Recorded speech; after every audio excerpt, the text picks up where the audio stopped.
Sounds good. Thank you. It just seemed easier than having everybody try to switch and rapid fire.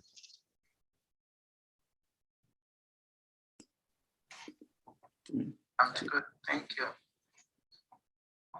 It just seemed easier than having everybody try to switch and rapid fire. Elizabeth, can you mute? Thanks.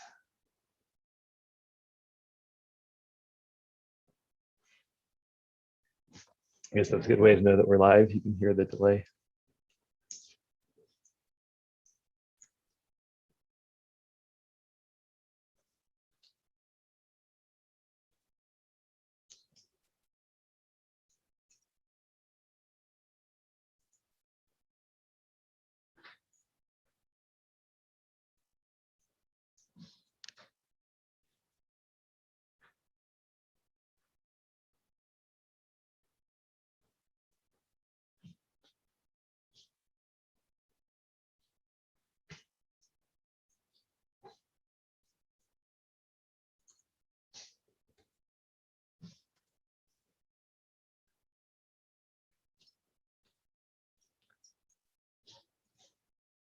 Thanks to those of you that are here already. We're going to go ahead and wait another minute or so to get started.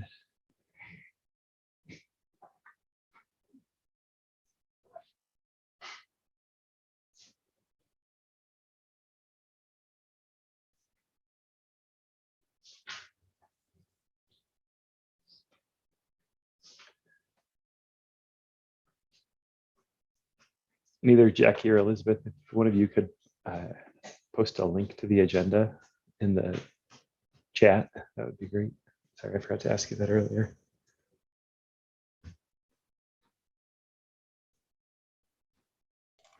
Do you want the Google document agenda? Or a PDF of the agenda? Yeah, probably just the PDF, like the one that's linked on the website. Got it. Thanks. We can go ahead and get started. And I'd like to welcome all of you to the Land Model Working Group session at the 26th Annual CESM Workshop. And kudos to Dave for passing the torch on being co-chair, because this is my second workshop as co-chair and second virtual one. I look forward to getting to see you all in person, hopefully before too long.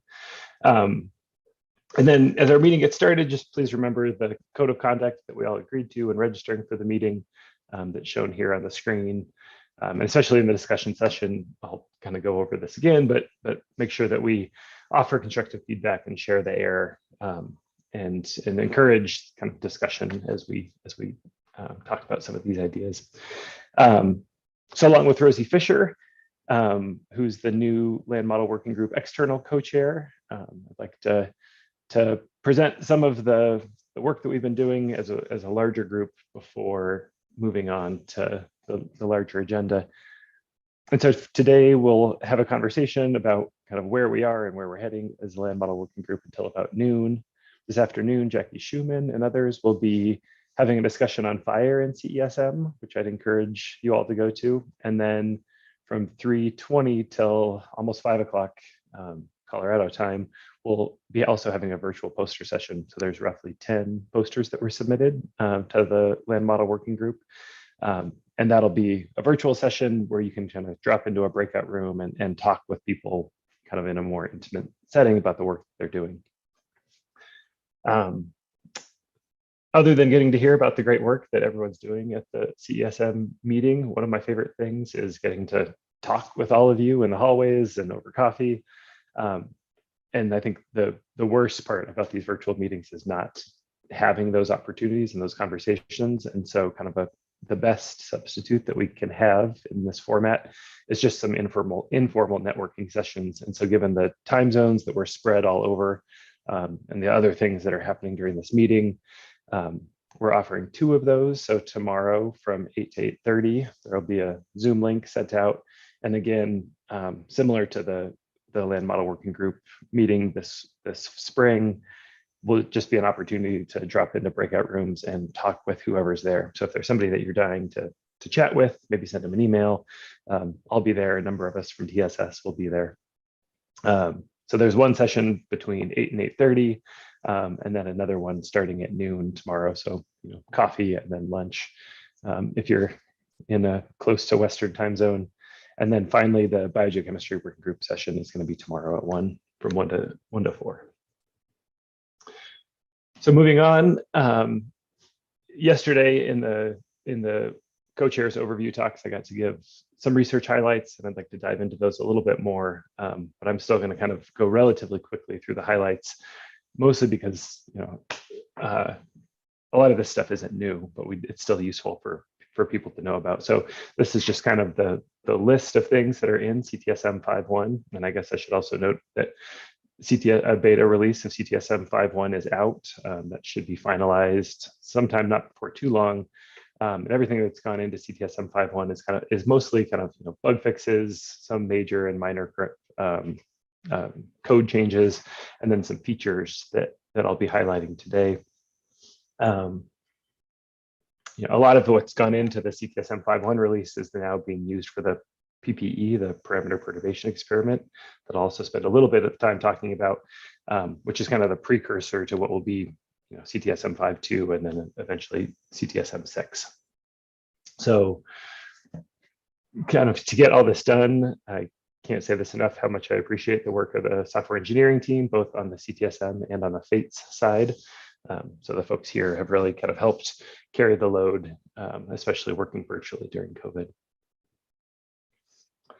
So one of the highlights that I want to talk about is the biomass heat storage additions that Sean Swenson has added to CTSM 5.1. And the feature here that's relevant both for the coupled climate and for the land model is that by warming up vegetation, the air temperature is cooler. So this is just a plot of 2-meter annual air temperature. I have to move the zoom bar so I can see my whole screen. Annually, so especially at high latitudes and forests, biomass heat storage and offline runs is making the land cooler, and then it's making it slightly warmer in the tropics. Oops. You can see that in coupled simulations. So this is now a CAM6 CTSM 5.1 run, and the biomass heat storage at 2-meter air temperature at local noon at midnight is, it's warmer at night in the tropics, and it tends to be cooler at night at mid and high latitudes. It's also cooler during the day, again, because it's taking time to warm up that biomass. And then the daily average 2-meter air temperature is in general cooler, again, especially here in the tropics. So there's a lot of work to be done here. There's some, aside from adding the feature of biomass heat storage, this code changes also remove the stability cap that was used before. So some more investigation is kind of warranted, especially in the coupled model, to see what the effects of biomass heat storage are on daily temperature ranges, as well as seasonal temperatures in different regions. Another feature that's added to CTSM 5.1 is this fix to Arctic boreal phenology, which is shown here. The red is CTSM 5.1, the blue line is CLM 5, and the dotted line is observations. So this is for a region in Eastern Siberia, and I apologize, but plot is a little granular, but it's pretty clear to see that you get a better match to observations for LAI with these Arctic boreal phenology changes that Leah Birch added. That has impacts on carbon fluxes, so that ecosystem exchange has a higher peak to trough amplitude, given this higher LAI in the region. So thanks to Leah for these contributions, and then to Keith for running the simulations. Another feature that's in CTSM 5.1 that's really critical for being able to do the parameter perturbation experiment is the matrix. And so Chris Luo and Yichi Luo were the two contributors who added this, and then Eric Kluzik did a ton of work to kind of work with Chris and Yichi up until even yesterday. There's been small issues with the matrix we've had to figure out. But the take home here is that spin up for BGC is about 10 times faster using this matrix approach. So it really kind of accelerates the rate that we're able to do science. And Yichi has a poster this afternoon talking about some of the other science that you can do with the matrix. So some of the ongoing efforts that we have, there's a lot here, and I'll come back to this slide. There's efforts to look at change dust and VOC emissions in the atmosphere. Hydrology, Naoki is going to present about mesoroute in a little bit, and Sean's also going to talk about representative hill slopes. There's efforts to add terrestrial DOM fluxes, as well as other contributions related to Luna, and also the MIMICS model related to biogeochemistry, so a bunch of Norwegian contributions to the model, and then FATES. So we'll hear a couple talks, both from Jackie and Rosie later on today about FATES work. Additions to the crop model, we'll hear from Donica about some of the new stuff that's happening with crops, as well as soil degradation from Pei Ling. And then features, I'll spend a little bit of time here talking about the parameter perturbation experiment, as well as some NEON work that's going on. There we go. So the PPE, I'm going to kind of go through this quickly. The big question here is kind of trying to look at parametric for structural uncertainty in the model, because we know that model uncertainty general is high, especially for carbon fluxes in land models. And so the goals for the PPE are really threefold. They're to complete a comprehensive parameter uncertainty assessment and calibration with CTSM 5.1. A lot of that goes into developing the infrastructure for doing this more easily, and coming up with some global parameter estimates, and then also to explore the sensitivity and ranges of features in both uncoupled and coupled land system to try to reduce some of the uncertainty related to model parameter values. So Dave Lawrence is leading this work along with Daniel Kennedy and Katie Dagan, and they've kind of finished these first two phases. And so the infrastructure here has been, the amount of work that has gone into the infrastructure that Daniel and Katie have done is pretty extensive, from identifying, and Keith also, from identifying parameters, putting those parameters on the parameter file, and then identifying reasonable ranges for them. Forrest Hoffman has helped us create a sparse grid to kind of reduce the number of points that we're trying to simulate. And then there's been a bunch of scripting infrastructure to try to automate this process. So phase one is done now, which is kind of these one at a time simulations, checking for reasonableness and sensitivity of the parameters. Some parameters have, don't actually do anything in the model or do very little. Where the parameters fail or are kind of produce unreasonable ranges, Daniel's gone back and rerun those. And it's been done with current climate, future climate, with kind of increased nitrogen deposition, increased CO2 fertilization. There's also going to be a set with LGM, so last glacial maximum conditions for paleo applications. And for all of these, we're kind of checking for survival and kind of plausibility of the simulations, just to try to restrict the parameter ranges. So this is just a quick plot that Daniel provided of the kind of top 10 parameter effects, maybe top 8 parameter effects on mean global GPP. So things like photosynthesis, not surprising, JB max are important, both for the mean and the interannual variability. You can see that some things are more important for some parameters are more important for the variability than they are the global mean. So kudos to Daniel and Katie for all the work that they've done here, and it should be pretty exciting to see this moving forward. Another talk that we'll hear from today is from Meg Fowler, who's working with SCAM. I'm not going to say a lot more about that here, other than there's some new capabilities that are enabling SCAM to run with CTSM restart files to get initial conditions. And then FATES, there's also the FATES community is large and ever growing, and it's exciting to kind of have this coupling between CTSM and FATES happening in more real time and closer. So again, this is largely credits to Greg and Ryan, the software engineers who we've been working closely with, as well as the rest of the kind of FATES leadership team, Rosie, Jackie, Charlie, and then also Adriana Foster is going to be a new project scientist who will be moderating the discussion later this morning and joining us at TSS later on this summer. So, on the more complexity side, things like fire, nutrients, crown damage, hydraulic stress, and land management are all kind of active areas of work within Fates, and then Rosie's working to reduce some of that complexity by turning off different switches in this modular complexity approach. And so what's shown here is the Fates SP runs or configuration that Rosie's been working with that we'll hear more about in a little bit. But the idea here is to be able to kind of turn on and off different features within Fates to isolate, what's the effect of competition in the model, what's the effect of just photosynthesis alone in these simulations. So we'll hear a lot more about Fates moving forward. We'll also hear a bunch from Sean talking about the hill slope model. So I'm not going to go through a ton here. So I'm just going to go ahead and skip this slide.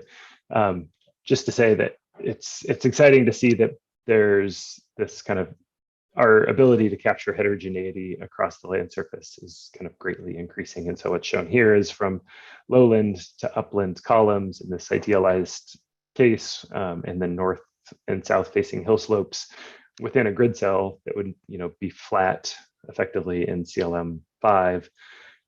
With the hill slope model, you get these features of high snow and low snow areas based on elevation and aspect. So high elevation and north facing slopes tend to have more snow than low elevation and south facing slopes in the model, which then translates down into soil moisture conditions. Danica is going to be talking about some of the work that she and Bing Peng are doing on the CTSM crop model. And so there's some kind of unique features to the CLM AgSys system, allowing us to look at different sources of crop failure and heat stress, water stress, and nutrient limitation in the crop model. And then another new feature that'll be coming online that's kind of almost ready for some beta testing is work that a large group of us are doing simulating neon flex tower sites. And so this is work that's funded by the Cyber Infrastructure Directorate at NSF. And it's been fun to work with the neon team quite a bit. And so the idea here is to take neon data, gap fill to meteorology, and also get some other neon site characteristics that can be used to run CLM. And so Dave Durden and Mike St. Clements have been critical in helping us on the neon side. And then we're at the stage now where I think we're kind of testing the gap field meteorology, and Megan, Danica, Gordon, Jim Edwards, and Brad Dobbins and I are all kind of working on the CLM side to develop this containerized modeling system to look at ecosystem states and fluxes, and then developing tools for analysis. And so this will be within CESM Lab, which is just a containerized version of CESM, kind of with a Jupyter, that has a Jupyter notebook enabled and a Pangeo stack of analysis of tools to help us with the model evaluation. And also, and I think this will kind of change the way that we're able to do things like tutorials and kind of get a new community of people using CTSM simulations. So I'm happy to talk about that. We'll have a little bit of time at the end here. And then lastly, I don't know how many of you were able to stick it out until almost 5 yesterday, but I do want to encourage the working group to start thinking about using the ensembles of model runs that are being produced now. And so this is just a teaser for looking at snow water equivalent and runoff for a grid cell that includes places like Crested Butte and Aspen. And I found this plot helpful this winter when I was debating if I should go try to, get that last powder day at the end of the year. It's like, yep, you should go because max snow is decreasing over time. And so, so Daniel and I have been working with these quite a bit. And we have some scripts that we can make available if people are interested in. And so the CESM2 large ensemble is a 100-member ensemble. It goes from 1850 to 2100 under SSP 370. And there's a lot of high frequency output. So what's shown here is actually daily SWE and runoff from the model. There's also the SMILE ensemble that Yaga talked about yesterday, which is a series of 2 years initialized forecasts that start at 4 different times during the year. Right now, they go from about 1960 through 2019, but they want to get those up through kind of present day. as soon as possible. And then lastly, there will be a new CESM CMIP5 forcing. And so with the combination of the CESM1 large ensemble, the CESM2 large ensemble, and then the CESM2 CMIP5 ensemble, it'll let us start looking at both forcing uncertainty and model uncertainty across these generations of CESM2. So again, just encouraging members of the land model. Yep. You got 2 minutes. It's time almost. All right, good. I'll finish with this slide again, and I think we probably won't have a lot of time because I want to be able to move on to the kind of set the stage for the discussion. If you have questions for me, please put them in the chat and I'll get to them at some point. I think we'll save the chat and I'll try to respond to you, or please do drop in on the networking sessions tomorrow.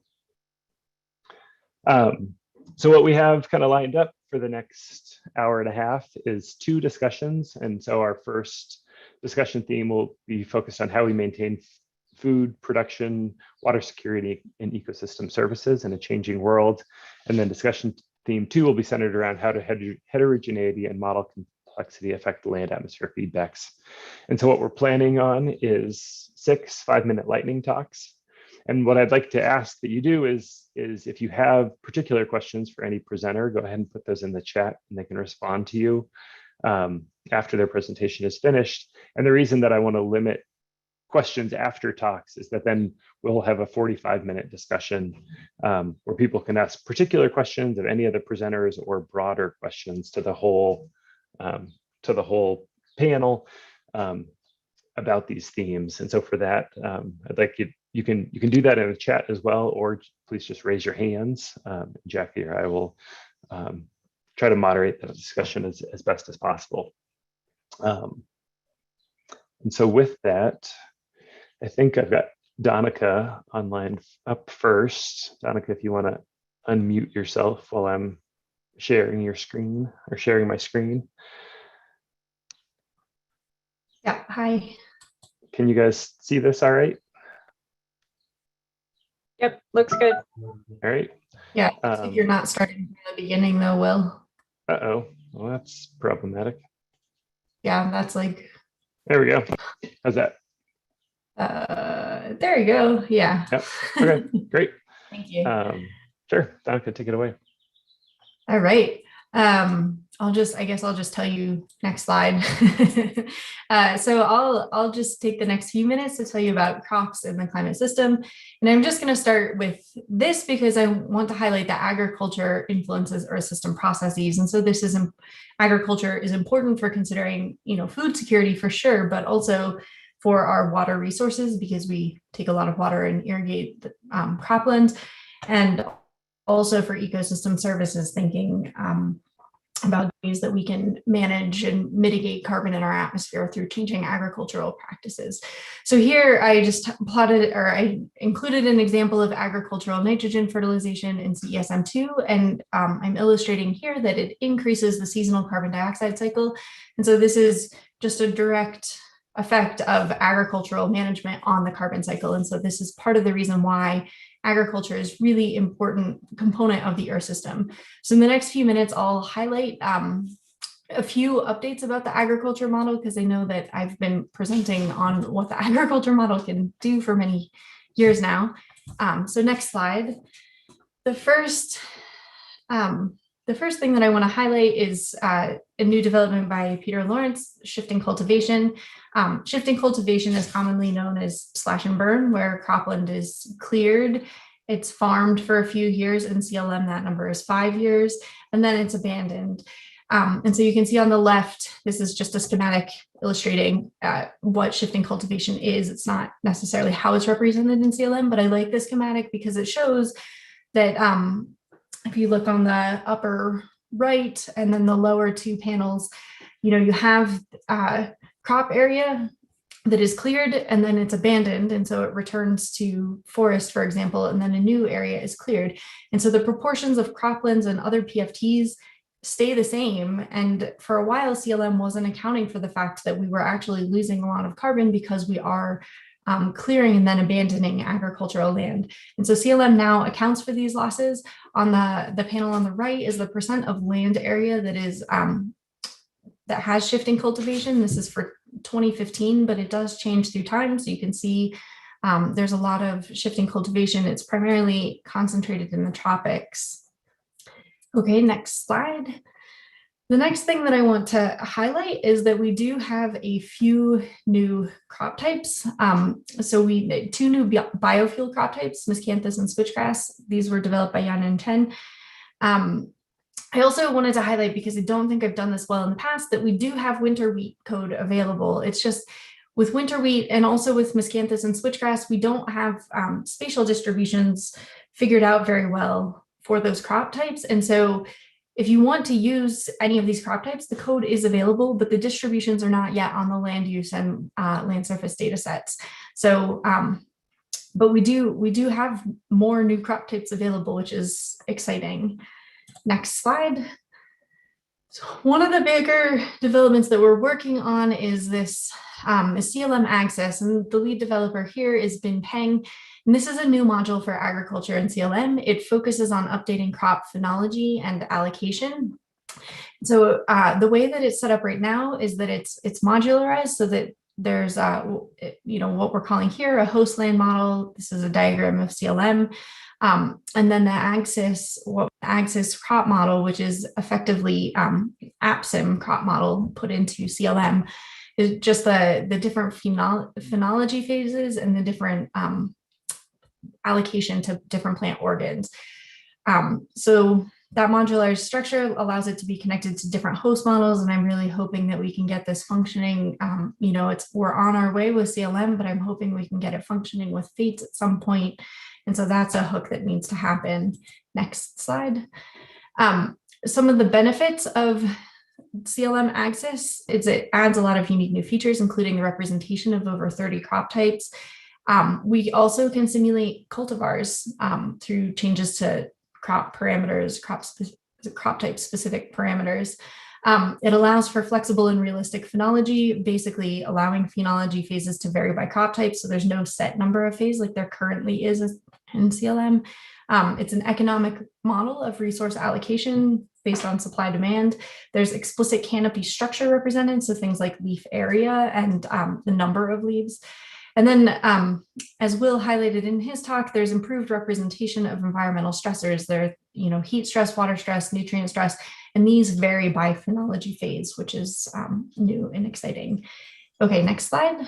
You're at 5 minutes. Just to give you an update. Okay, progress so far.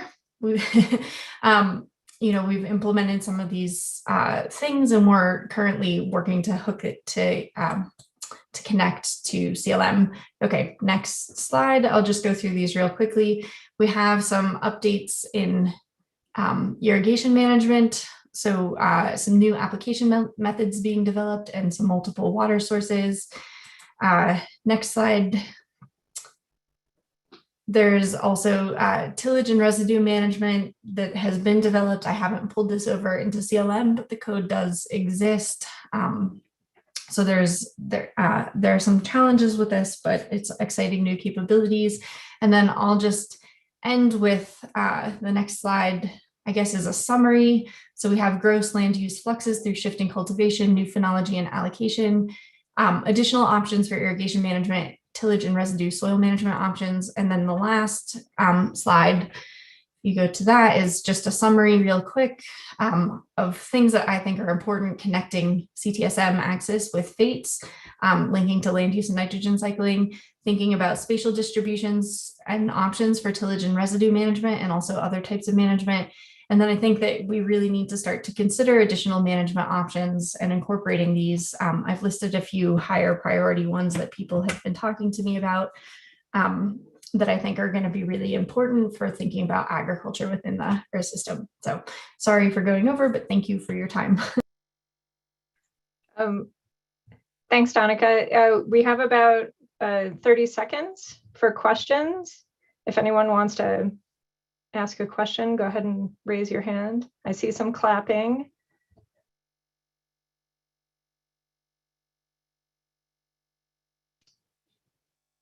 Okay. All right. I don't see anything in the chat. We can go ahead and move forward.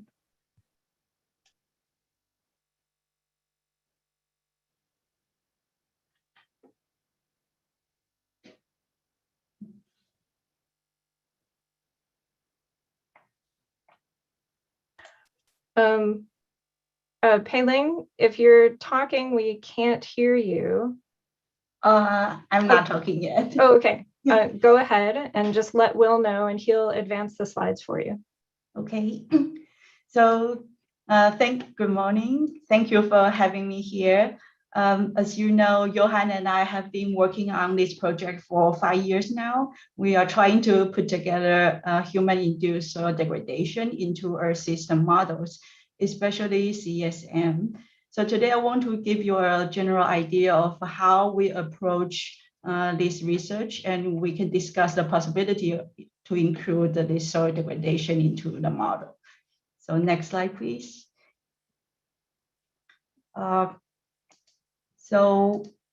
We look into major land use land covers such as agriculture, pasture, grazing, and secondary vegetation cover. For agriculture, we have 3 categories: conventional tillage, no-till, and animal plowing. And for grazing, we have light, medium, and heavy intensities. So in doing so, we will be able to apply different land use impacts through the human history. So we build the models for changing soil properties based on site observations. So I collect a lot of soil change from published papers. And we chose soil properties of soil organic carbon, sand clay percent, bark density, because those are the major properties controlling soil hydrological response. So for each property, change due to human land use land cover change can be modeled using the following land use land cover factors for different type of land use: MPP, slope, rainfall intensity, moisture index range, the clay content of the soil, and also the varying change along the soil profile. So those factors we are carefully chosen for global applications. So here are the results showing model predictions and observations for the 5 soil properties. So next slide, please. So after constructing these models, we now are able to apply them globally using available global data sets and the environmental variables. Then based on the land use land cover and soil relations that Johan and I created for the past 1,000 years, we will be able to apply varying land use land cover impacts to 4 types of soils and estimate the soil property change over time. So, but for this first step, I want to show you the result, assuming one-time land use land cover change and the long-term practice of this land use based on the land use land cover distribution of 2015. Next slide, please. So by simulating the land use land cover impact globally for each soil property, we can see high soil organic carbon reduction in high latitudes in the North Hemisphere, large bark density increase in agricultural areas in particular, and increased sand content globally, especially in the dry areas, and decreased silt content in dry areas, but increase in wet area. And finally, the decreased clay content globally. So we look into each soil property individually because those generally are the input for the Earth system models. So with those parameters, they will be able to calculate the hydraulic properties of the soil. And then we can create a time series of global soil properties, how those properties change over time to be read into the Earth system models. Next, please. So here to do a simple demonstration, we compute the soil water holding capacity using pedal transfer functions used based on those soil property changes.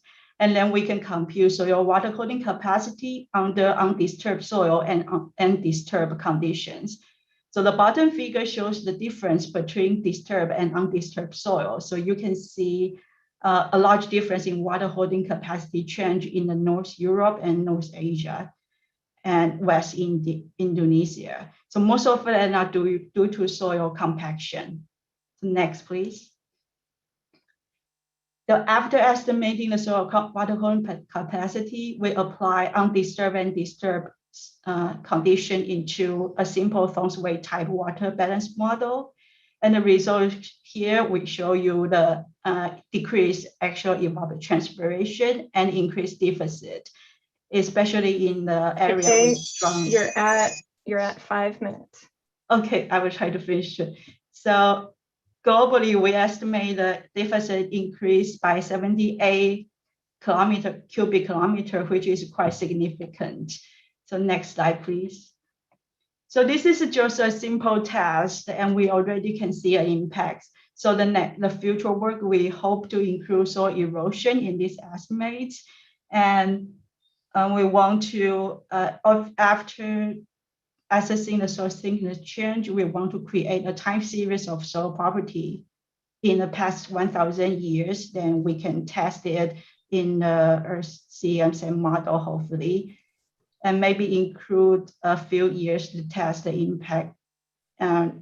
First, to see how much it would cost, it would change the hydraulic water cycle and energy cycle. And finally, I'm going to finish this project soon in this summer, and then I will continue a postdoc.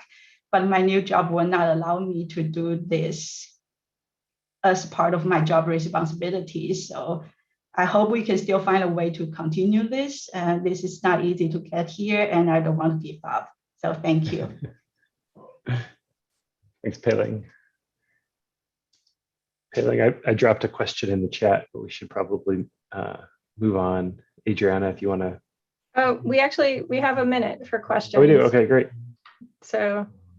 Well, I'm switching slides, Adriana. If you want So go ahead, how Adriana. You can. Yeah.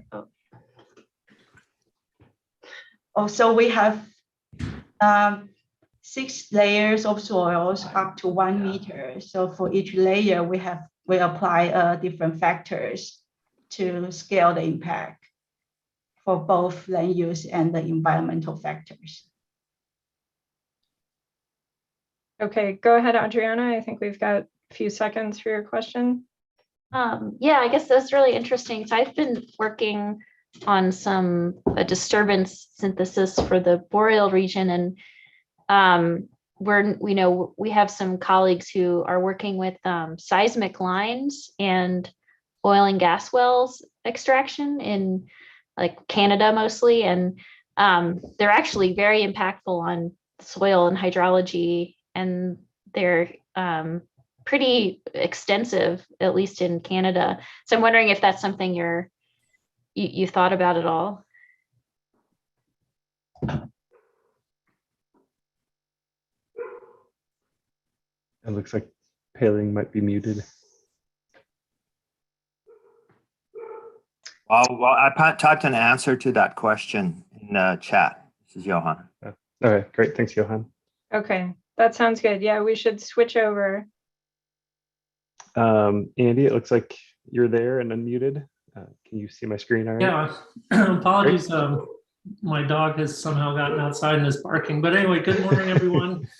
Just on the theme of how do we maintain food production while securing ecosystem services in a changing world, I thought I'd talk about a few different activities that are connected to this, and hopes that in the future we could work toward connecting some of these dots. So next slide. For about the past 10 years, have been, well, even more, been doing work with water management groups, focusing both on prediction and long-range protection. And there's tremendous interest in this, in the kind of scientific services we can get through better models, data, and methods. You know, whether it's in small places like this little diversion dam up in the bottom right, or in Lake Mead. And this is work that other people at NCAR, such as Flavio, have engaged in as well. Next slide. So typically this involves running offline watershed, land, and hydrology models that you calibrate over long periods of time. They resolve enough of the water and energy cycle that you can simulate interannual variability, and oftentimes very fine scale daily variability in stream flow, snow, and other quantities. For example, is a calibration plot on the left. An example of a domain, the Rio Grande, where we forecast inflows to the upper Rio Grande water management model. And on the right, a long series of 50 years of hindcasts where we explore the skill of seasonal predictions in the spring for spring runoff. Next slide. I've also done work at the global level where the World Meteorological Organization, WMO, is trying to stand up a global monitoring and prediction system using model outputs for hydrology and climate. And this is mostly working with climate model forecast groups. Next slide. And then, so on the longer range, we also have done work over many years using these models, these land models and hydrology models to project water security into the future out to 2099 using CMIP type runs, leading to reports to Congress that are mandated by the Secure Act. Next slide. A notable feature of all this work, however, is that we don't use hydrology fields from the land models in coupled modeling like CESM. Instead, we use the climate model outputs, and we take it through a certain cascade of methods that's often somewhat arduous, taking climate model outputs and then downscaling them with mesoscale atmospheric or regional models, putting them through calibrated offline hydrology models to get the projection information. This is starting to change a little bit. There are a few more studies coming out now where people have taken runoff directly out of a coupled DSM, but it's generally not typical. Next slide. And the reason for this is that for the most part, our land model hydrologic sensitivities are relatively unconstrained and often highly biased. This example on the left of a paper with Flavio Lehner, where we analyzed the runoff response and CMIP models at the regional scale. So this is for the upper Colorado Basin.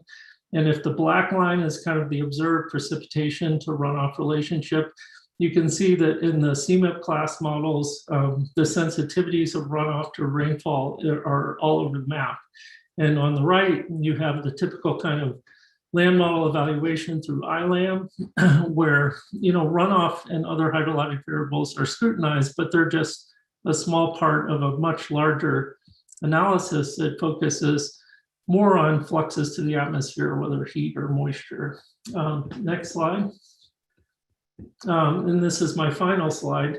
So I think we have, and we'll hear about in this workshop, a lot of activities that will help us move toward maybe connecting these dots of the work that we do for water agencies on their water security problems with the work that we do with CTSM and CESM in the Earth system science context. We'll hear about the hill slopes, which get down toward finer scale hydrologic sensitivities and the parameter estimation work and parameter sensitivity work. I think also the SMILE predictions are probably a nice ingredient.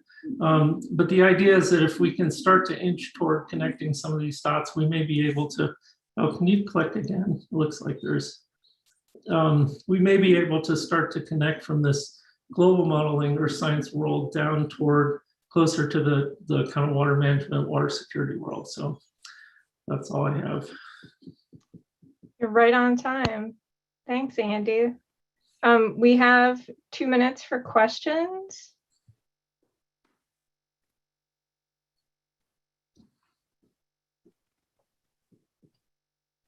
Andy, I have a question. Can you go back to your slide about the bias between models?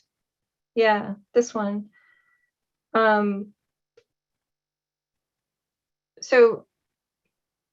Okay, so you have a new project. Can you talk a little bit more about what the goals are for your project? Yeah, the motivation for this project is there's starting to be papers in which people are taking runoff in other fields directly from coupled DSMs, often with fairly, I guess, mediocre validation of those fields, and then writing papers discussing water security at the regional scale, whether for California or the Mississippi River Basin. I mean, these aren't small watersheds, but still, So Flavio and I looked at these land surface sensitivities to see if they would be credible for projecting change into the future. And we found, for the most part, even when the precipitation climatologies, like for this blue line that's right above the black line, are in the right range, their responses are not. And so part of the project, the goal of the project will be to develop and build out our metrics for evaluating the hydrology in land models, and then to start to think about what we can do to constrain it to be more realistic, with the hope that we'll get to a place where we can use these CMIP class models in their coupled state to actually make credible projections at the regional scale. It would simplify a lot of the workflow that's typically used by the agencies right now, whether doing dynamical or statistical downscaling. Thank you. Yeah, this is really exciting. It'll be good to hear what you guys work on. Oh, and that's my timer for the end of questions. Thanks, Andy. All right, Naoki, do you want to unmute yourself? Yes. Great. Hello, everybody. I'm going to update Miz route. Miz route is like a river routing model, land model. Yes. Click one more time, please. Yes. So we have a default river model Mozart, which runs in a regular grid. But we trying to add Miz route, which runs in a very different way. It's called vector river network, which is you can think of as a unstructured grid, very complex X-phase. So this shows the difference between vector river network and then grid network. You can see very different, the same locations, and then blue is river segments, and then hopefully you can see black thin lines, the catchments.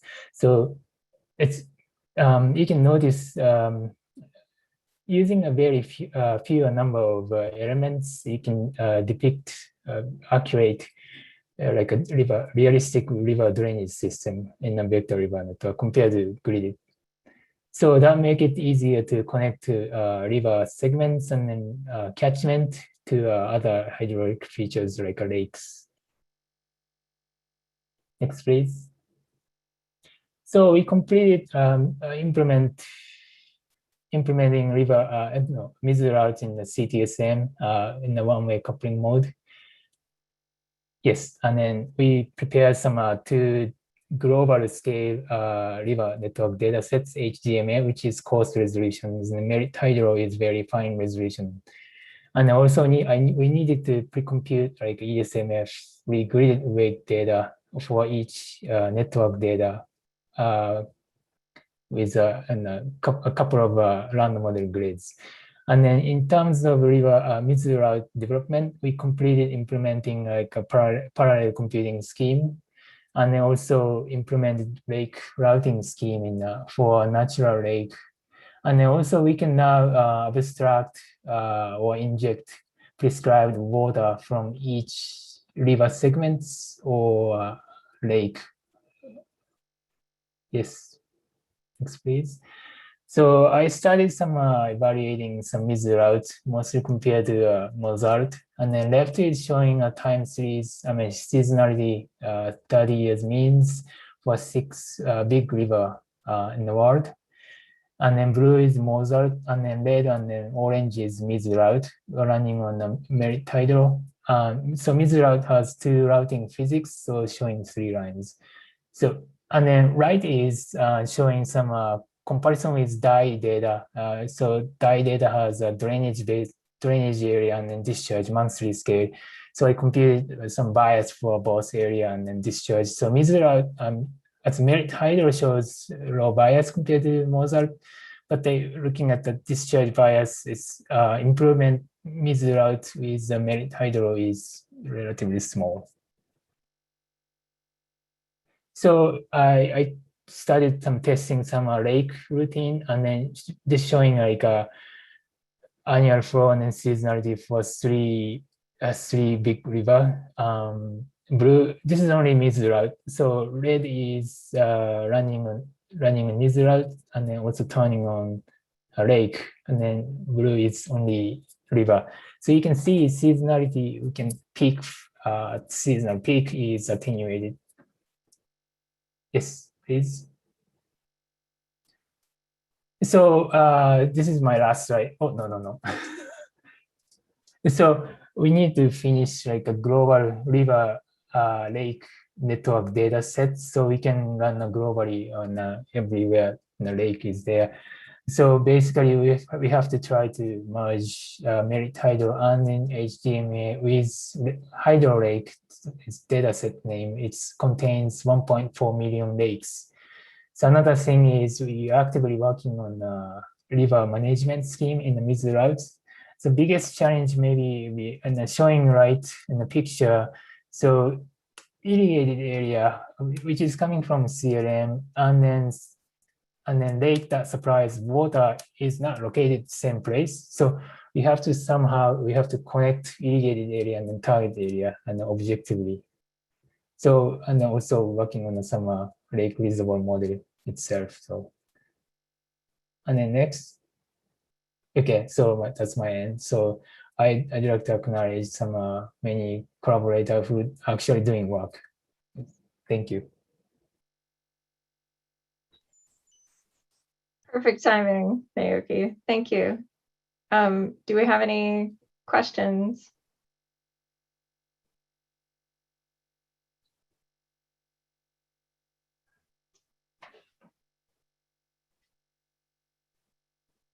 Yeah, okay, I have a question on the data sets.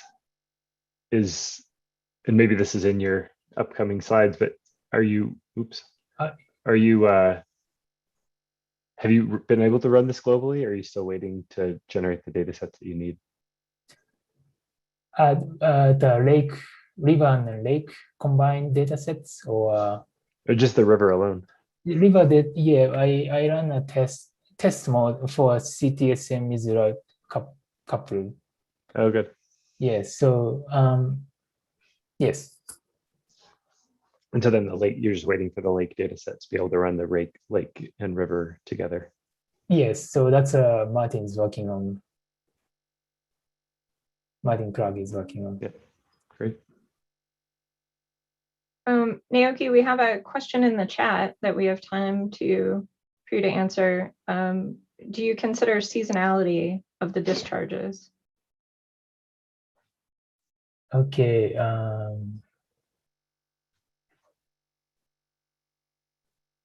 Can you explain a little better, a different way in this question?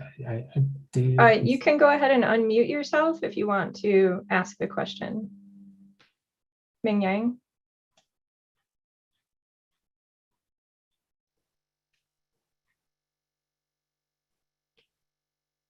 Hi, yes, I meant because especially, for example, in the tropical region, you have large seasonality of the discharges because of the dry and wet seasons.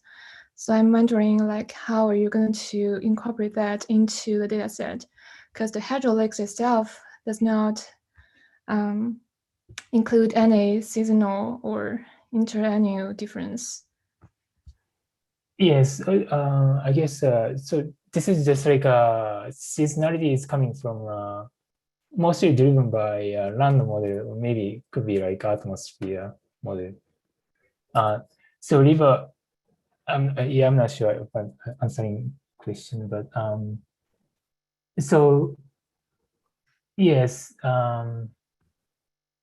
Is a question related to the lake discharge? Yeah, Seasonality of lake water discharge. right. Mm-hmm. Oh, okay. So yeah, so what I'm showing here is just like a natural lake. So it's a very simple equation. And if you're coming, some discharge is based on how much water in the lakes that make it to some suppress the peak flow. But yes, if you include hydro lakes, I don't know how many in the Amazon ones in particular basin, but it's gonna be usually like if you include lake, its peak flow is more like flow is attenuated. So that's actually that's a how we expect. I'm not sure if I answered the question. Sounds like Thank you for it's considered and maybe still working on it. Yep, sure. Jackie, is it time to move on? Yes, yeah, thank you, Naoki. If you guys want to go back and forth more on the chat, or we can continue this discussion yes, please. once in our after we're done with the lightning talks. Yes, we can discuss more. Great. Sanjeev, go ahead. Yeah, thank you, Will. Thank you for this invitation. And this slide is only to say that, okay, if I do not do the research, I was CNN. Okay, we can go to the next slide. Okay, so there are two competing effects with respect to the vegetation. So even if we do not do anything in the environment, water cycle is changing. So these two competing effects, one is due to water use efficiency that increases the water availability. And second one is since the CO2 concentration is increasing, plants are growing more, there are more greenness in the plant. So leaf area index is increasing. And when we combine these two effects, there is a net negative impact on the water availability, at least in the southeastern United States that we have found it.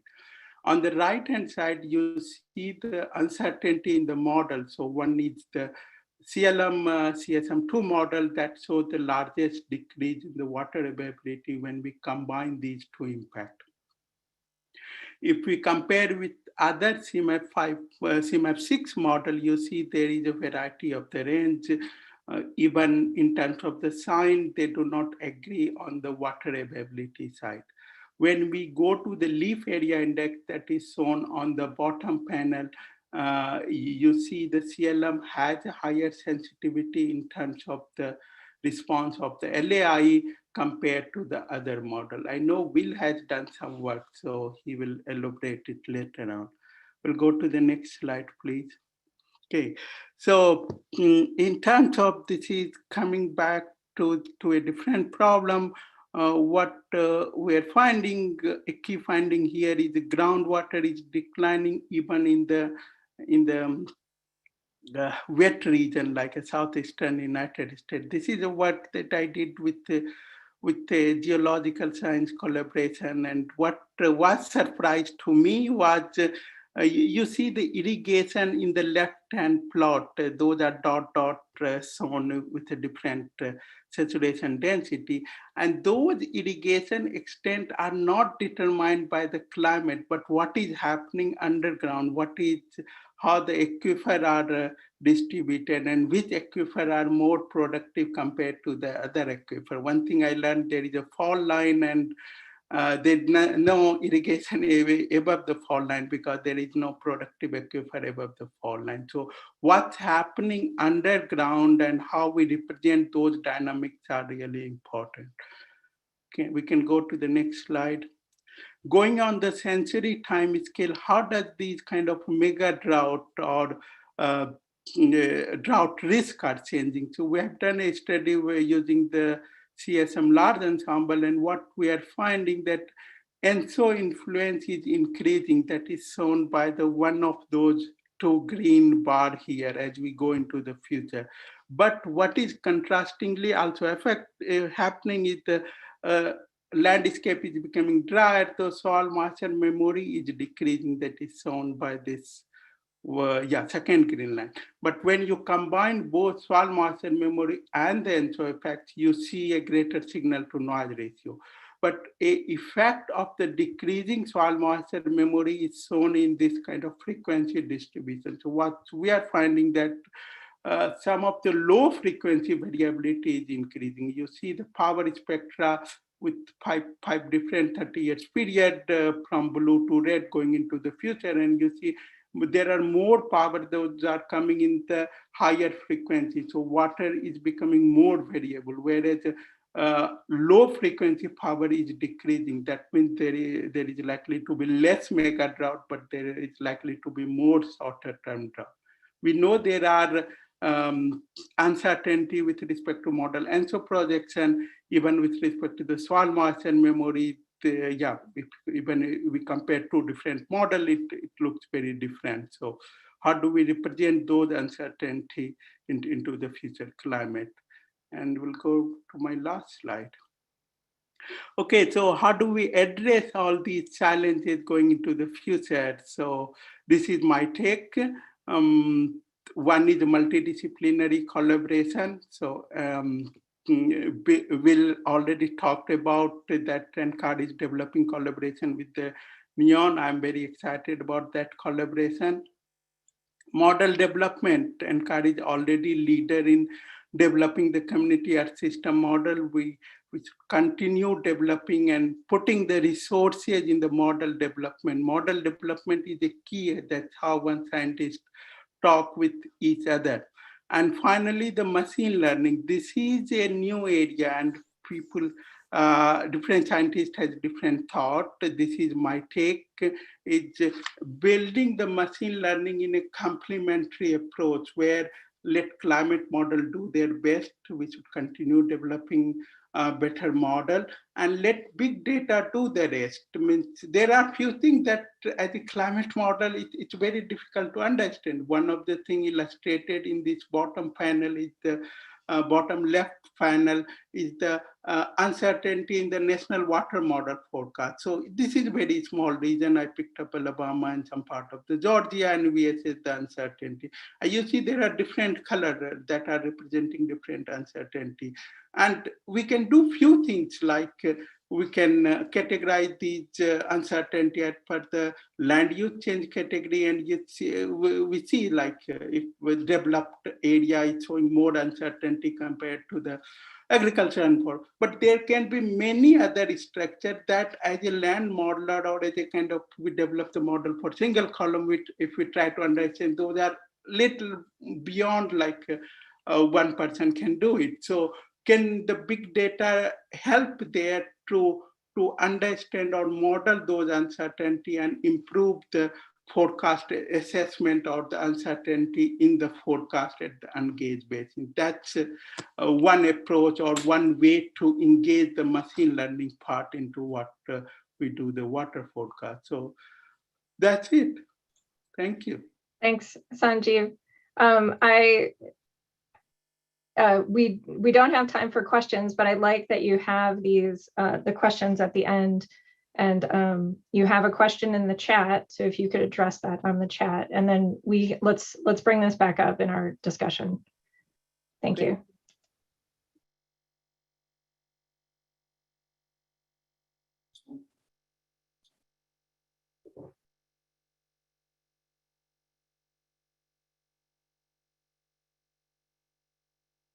Jackie, should I start?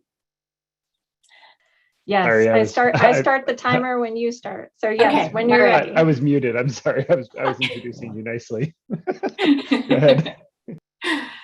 Okay, so I guess I'm not going to be talking about model developments, but how we can sort of leverage these model developments to answer particular scientific questions, and give a couple examples about maintaining ecosystem services and how much ecological resolution do we really need to address which particular questions. And it will definitely be a forest biased set of questions. All right, next slide. So I think we all probably recognize that it's not just climate change. There's a lot of social change, there's land use change, there's adaptation and management, mitigation efforts undergoing, and carrying capacity of ecosystems and the entire planet is changing, as well as the desired conditions. What are we really aiming for? What do we want? And so I think we have to keep all of these things in mind as we're applying the models to answer questions. Next slide.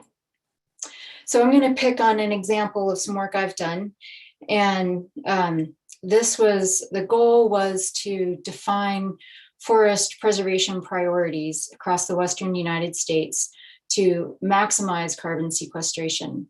So we started with defining estimating vulnerability to drought and fire mortality, combine that with potential NEP for the next 100 years to come up with, these are the places that right now, if we preserve these lands, we would maximize carbon sequestration. And so this was using CLM 4.5, so it was pre-plant hydraulic stress. And we were able to incorporate climate change through multiple GCMs and social change through multiple emission scenarios and land use change with multiple harvest scenarios. But there's a lot that isn't incorporated in this analysis. And one other important thing was, in terms of resolution, defining new PFTs. An evergreen needle leaf PFT for the entire Western US wasn't sufficient. And so we definitely needed to increase that level of resolution. But the next slide, please. There's a lot of missing processes and missing potential outcomes. And how important are these? I don't know, because we haven't redone this analysis where these are incorporated. So for example, insect outbreaks, which are a major source of mortality in the Western US, were not incorporated in this, nor were PFT specific disturbance effects other than their response to drought, but response to fire was, there were really no differences across PFTs. So I think incorporating more disturbances and more PFT specific disturbances and disturbance effects may be something that we want to evaluate. How important is it? And it probably depends on the scale at which we're asking these questions. Another missing process is regeneration. Things have no trouble regrowing in CLM. And so we know that that's becoming a really critical point for forests is, as climate's changing and there's large scale disturbance, what is really, how successful will the regeneration be? Which leads to, will we have novel ecosystems? And so running with static, without dynamic PFTs, we could really miss some really big changes that are coming down the pike. And so these questions some of them point to either needing different implementations in CLM or needing to use FATES. So next slide, please. And I think if we're interested in looking at how adaptation is going to influence forests in particular, we really do need vegetation demography. And this is just showing an example from the Nature Conservancy about how fire may affect a forest, a fire suppressed forest on the left or an ecologically managed forest on the right. And those two outcomes can be radically different. And so this is not something that we could do with CLM. We would have to use FATES for this kind of question. So next slide, please. So yay, Rosie, reduced complexity modes are really going to enable us to figure out, what do we need? What level of complexity do we need to match to the question and the scale at which we're asking that question? That's 5 minutes, Polly. Okay, and then that's it. I'm done. Oh, no, well, if you want to finish, you have 2 minutes for questions, and so you'll just eat into your question time. Well, I guess just, turning on hydro as well, bringing that into this mix of reduced complexity is another really promising. And then, so all of these new developments that are so exciting of, the hill slope model, and just there's a lot of really interesting, exciting developments that I think we're really close to being able to really understand what the level of simulated ecological resolution that we need. So that's all. Thank you. We have time for a question.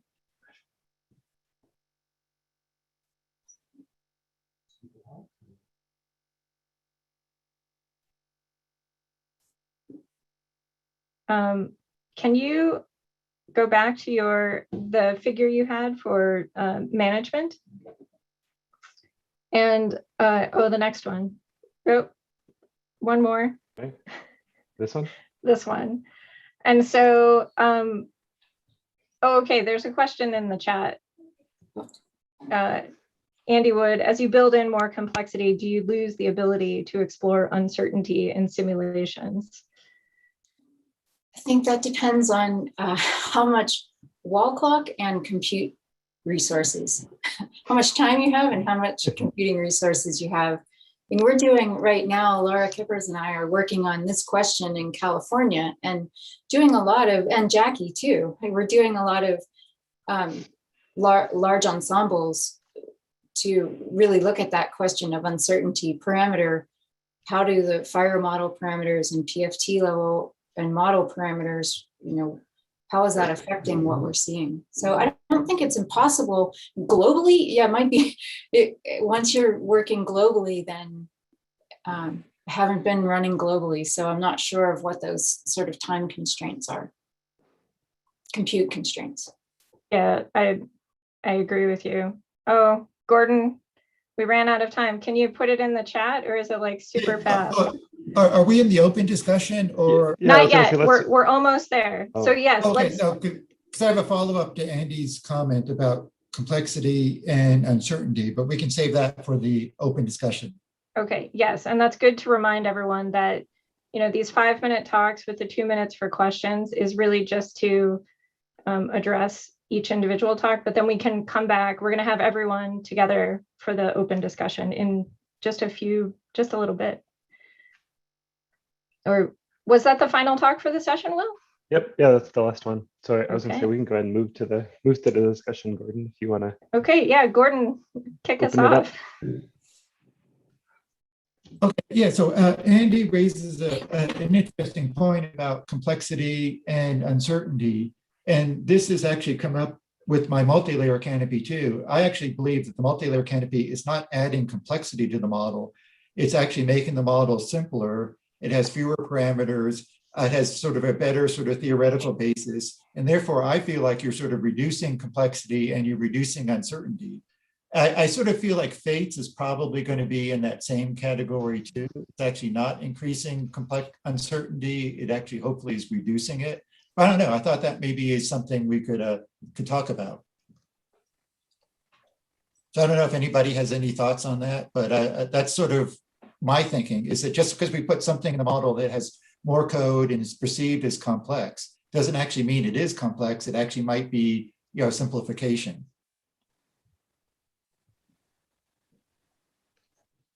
And Gordon, just to clarify, do you mean because it's resolving some process better? Like, so for example, the big leaf model isn't resolving all the processes that the multi-layer canopy model is. And so because of that, it's effectively reducing uncertainty because it's better able to capture reality somehow. Yeah, it's actually directly resolving processes, but it also has like a theoretical basis to it. For example, like we know, to me, the fundamental concept of Fates is, you know, essentially sort of like natural selection, I guess, you know, and that we know the world operates off of individual plants. There's no such idea of organization at the ecosystem scale. There's nothing that sort of says, oh, carbon flows from foliage to stems to roots to and drops to the ground. That we can mathematically do that. But that's not how the real world operates at all. It operates at the individual plant level. And so Fates is sort of accepting that as the sort of the basis. So you have realism right there. And to me, that's a reduction in uncertainty because we're actually modeling what is actually happening in the real world, not a mathematical abstraction. The same is true of the multi-layer canopy. We're resolving what happens in the canopy. You know, there's a question of how good we do that. But there's also a question of how good does a big leaf model work with all its sort of so-called simplifications, yet tuning to actually get it to work right. So to me, this is like the big sort of philosophical question we face with CLM and now moving into CTSM is, what do we mean by complexity, you know, and uncertainty?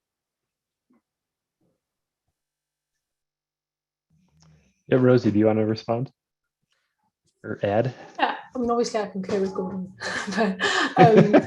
but I guess I wanted to add to that you know, the more our model looks like our observations, the easier it is to be confident that we're, you know, validating the right thing and calibrating the right thing.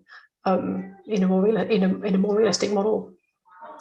And I just wanted to kind of like, I guess, plug my own talk. So, the reduced complexity does what it says in the tin. And hopefully we'll be adding more and more reduced complexity modes for people's own kind of needs as time goes on. Great. Thanks, Laura. Yes, I just would add, I second what Rosie was saying, but then I just thought I would also add that I do think there are challenges with adding more realism. So while you have this increased possibility of evaluation closer to the real world, with data sets that are more readily they're less abstract. They're more kind of realistic data sets. I think the complexity still is real because of the high nonlinearity in the responses within these models. So thinking specifically of fates, when you do have many different processes contributing to outcomes that didn't exist in the model before, really understanding what is driving, what is sort of responsible for the outcomes and tracing problems with the model representation does become more difficult. So I think having more realistic processes, I guess, does introduce a level of a need for a level of model understanding that is kind of quite deep. And so just to say, I think it's that both are good. There's this opportunity, but there's a challenge that comes with it, and not to be brushed over. So. Yeah, I can definitely second that. I think at least within TSS or within NCAR, we kind of feel like, oh my gosh, there's all this stuff happening in fates, and we need more experts that understand it in-house. And I think similarly, other features like the hill slope model or the ag model, like how do we kind of stay on top of all of the new exciting developments that people are contributing? Joshua, do you want to unmute yourself? Yeah, so I mean, mine's a very specific point related to the PFTs that Polly was talking about, and the fact that as some of us have been looking at PFTs and fates and trying to calibrate them, versus real data. There's a lot of things you start doing it and you're like, at first you're really excited, and then you find there's a lot of challenges to that process. And is that increasing uncertainty? I think that the old model, which was has been tested to say that the forests with the in the big leaf model, if you're calling that the regular CLM, perform pretty well globally, in sort of general terms.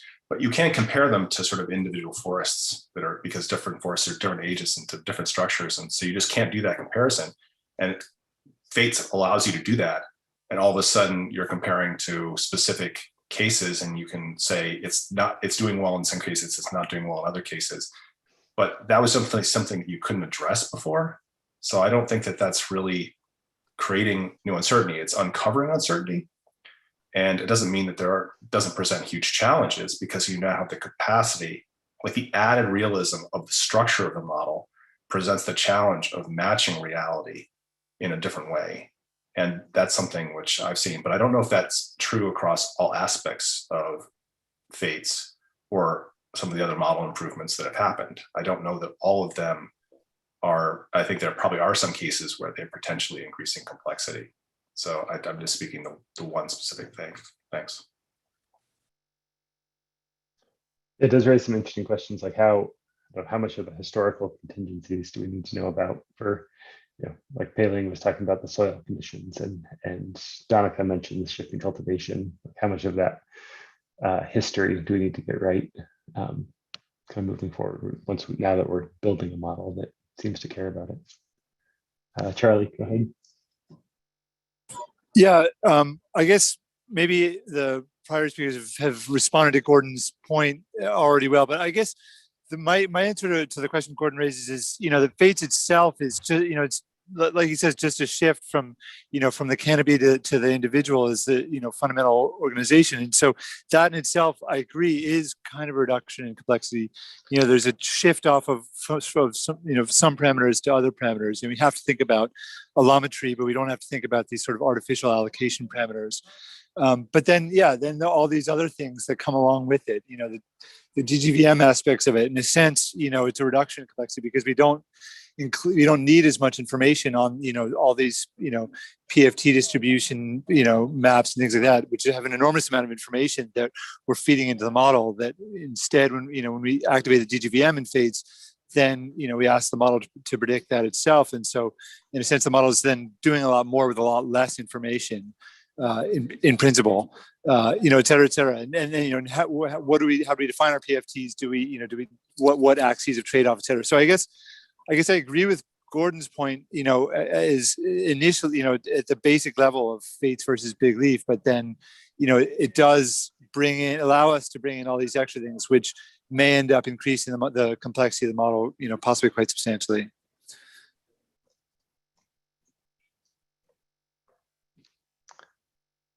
Andy, go ahead.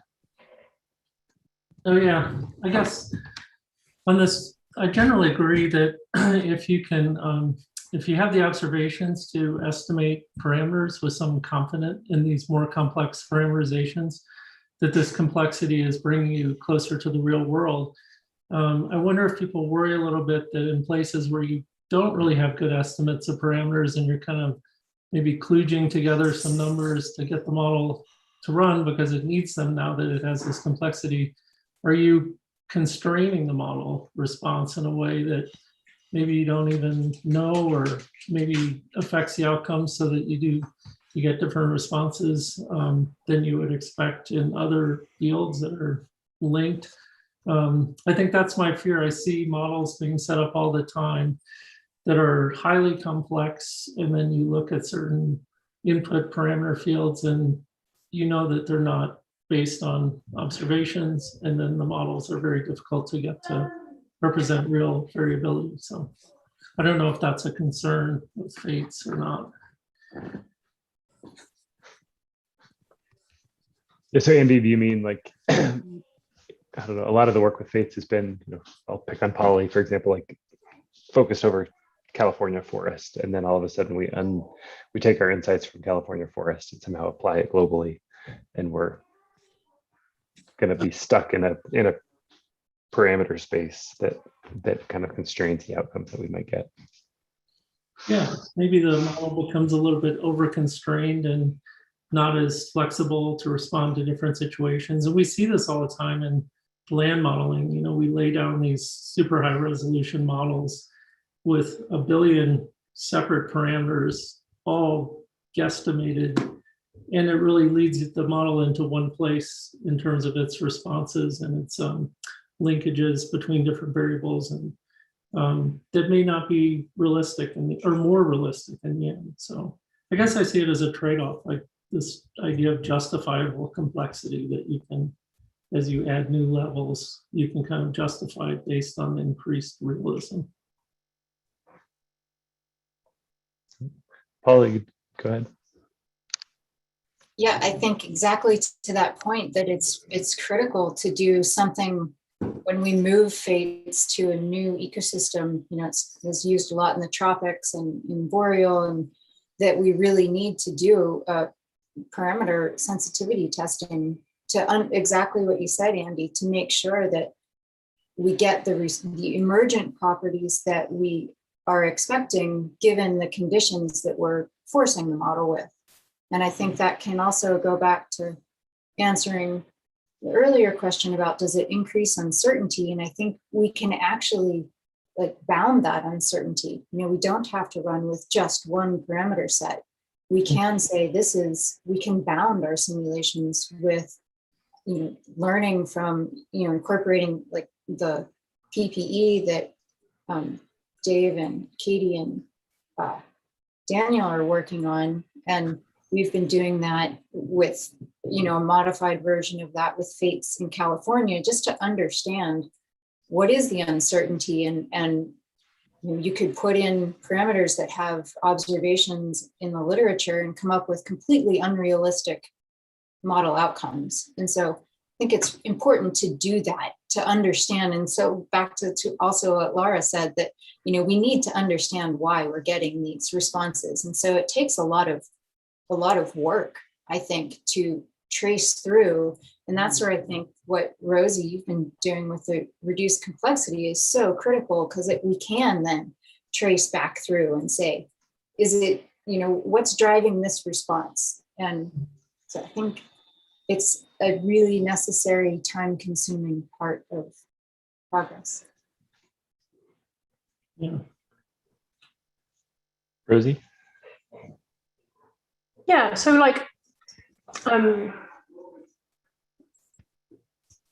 I guess my point is that our approach in CLM is to have lots and lots of domain experts contribute to the model who are knowledgeable in one particular field, right? And the model itself is lots of little models stuck together, right? And the problem we face is that when we stick all the little models together, they all kind of interfere with each other. And so I really do increasingly think that the key is to actually pick apart the little models and have them all be able to run in isolation from each other. And so people who care about particular things, photosynthesis, fire, soil hydrology, biochemistry, and so on, can really look at those things and properly understand and look at the uncertainty and calibrate them and so on and so forth. So I've been thinking quite hard the last few days about how to actually take the reduced complexity thing further and have smaller chunks of model that we can calibrate. So we're going to be pushing on that quite a lot. So I don't think the answer is simple models or complex models. I think the answer is a smart modeling system. Hopefully we can do that. Yeah. I think we can. Yeah, the integration is always, to me, the terrifying part, where it's like we have all this cool crop stuff going on and all this cool, I don't know, soil hydrology, land degradation stuff going on, and then how do we make them all play together with fates or with something else? But I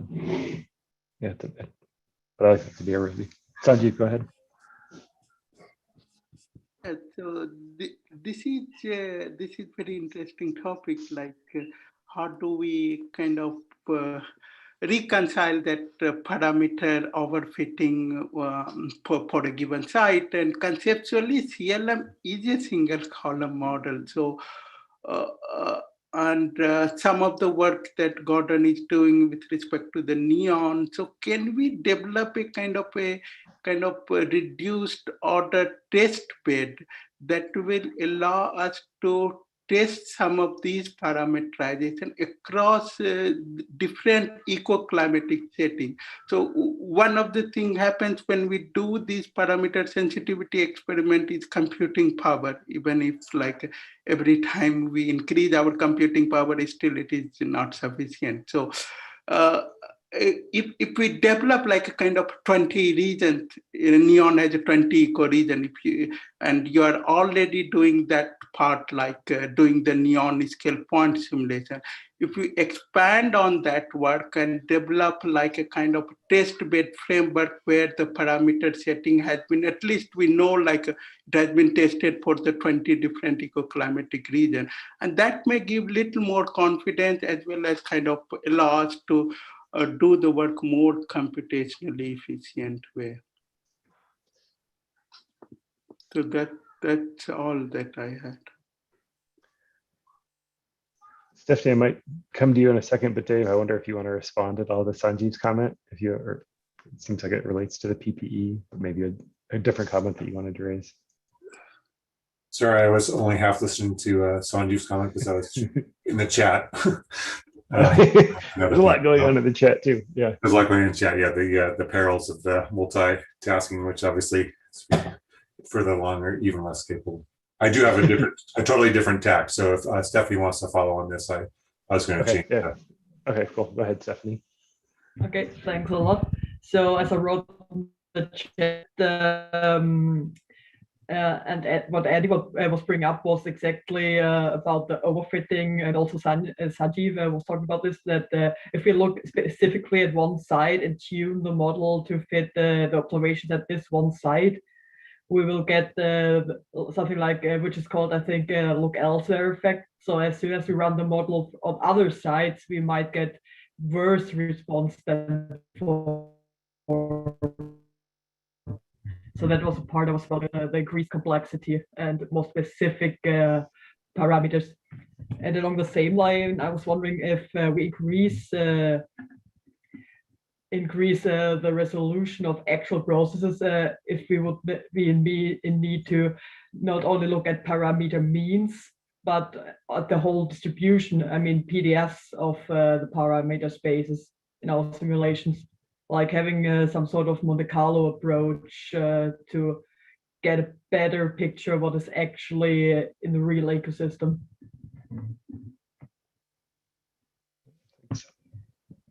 Dave, go ahead.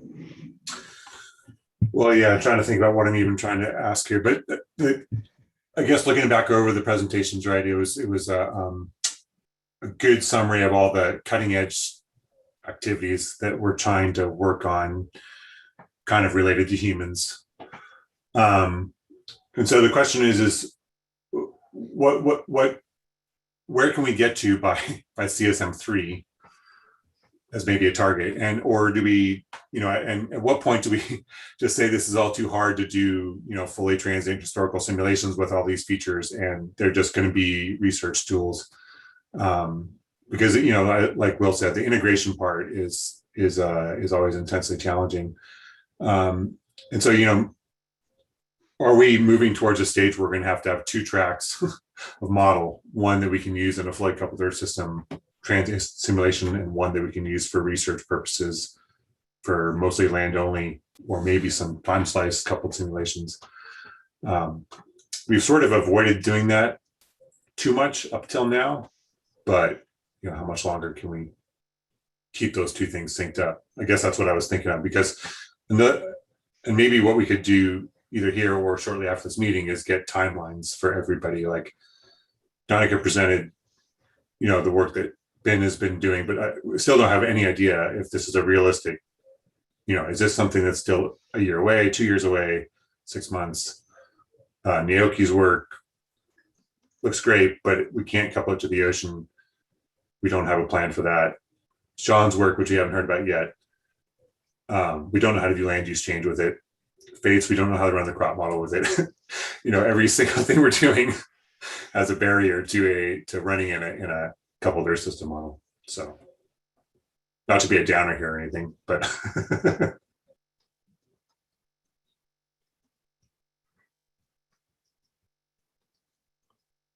yeah, I guess it does speak to the challenge. You and I have both shown that figure a few times where CLM is coupled to all these other communities that we're serving, and then it's also coupled to CESM. And in some ways, doing both is potentially increasingly challenging. Danica, go ahead. Hi. Yeah, related to all of those points, what Dave just said and some of the stuff that's coming up in the chat.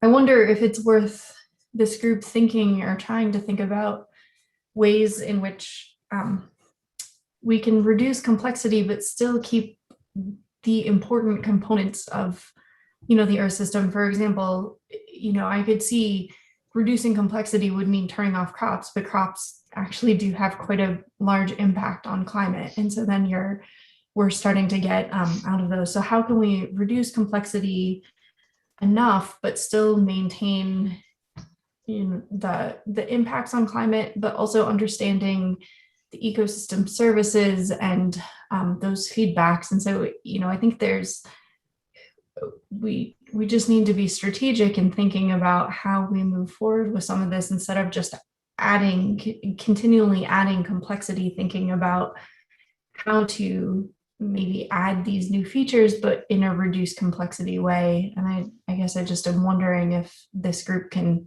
help to think about pathways forward, how we might do that.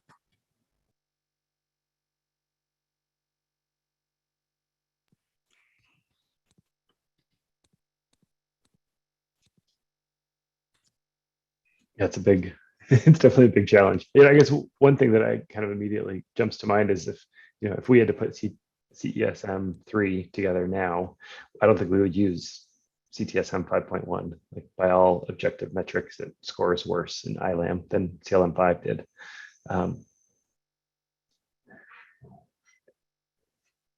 For whatever that's, hopefully that changes after the PPE. It's the big motivation for doing the PPE, but. Well, I'll just say I'm not sure we should use ILAM as our discriminating decision maker on whether or not the model should be used. If there's bug fixes and there's other features, so yeah, right. But really, CTSM 5.1 is relatively simple compared to all the things that are in the pipeline. That's right. Yeah, Joshua, go ahead. So this is sort of following up on both the theme of today of how do we maintain food production, water security, and ecosystem services. Sort of, I'm directing this to Dave Lawrence because those sort of questions, the main thrust of this model is always been to do climate simulation and contribute to, how does the land influence climate? But these sort of questions are also really heavily relevant on shorter timescales for sort of a forecasting timescale. I mean, the water talk today was a great example of that. So to what extent can the work that you've been doing with CTSM to sort of combine the land models, but make the land model relevant to both numerical weather prediction on these very short timescales and climate simulation, to what extent can CTSM also be a shorter term, potentially more modular ecosystem forecasting tool where you really, if you're doing ag, for example, you're obviously gonna have the crop model on, but you might not have absolutely everything else having to be working perfectly for a long-term climate simulation, but it might work really well for forecasting.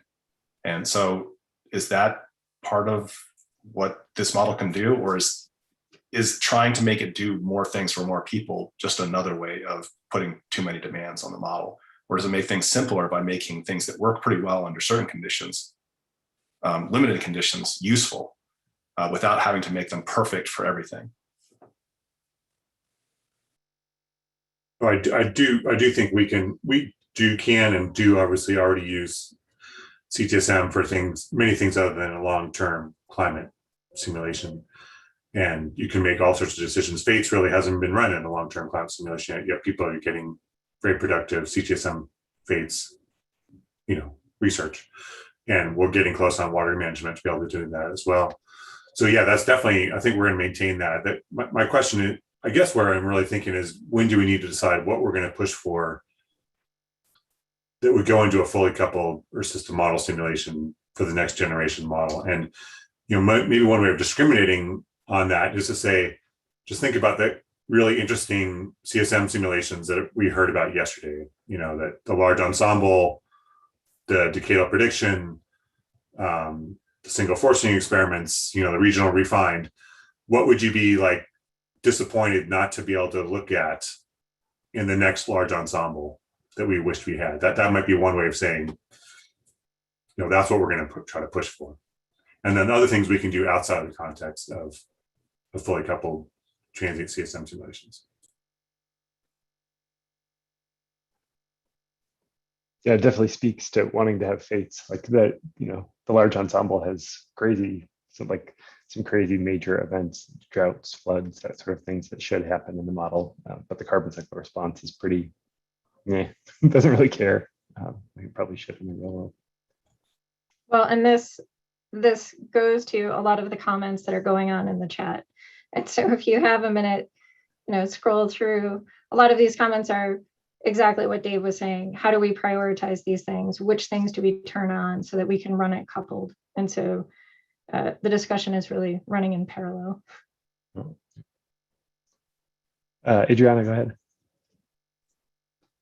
Thanks. Yeah, I guess I was wondering, in the context of some of the ecosystem services related additions that we want to add or that we're working on, how do we see those in the context of the climate justice talk that we heard yesterday, and like how can we better interface with, you know, people that are going to be ultimately like very negatively affected, and more so than other demographics, give it like using our tools that we have.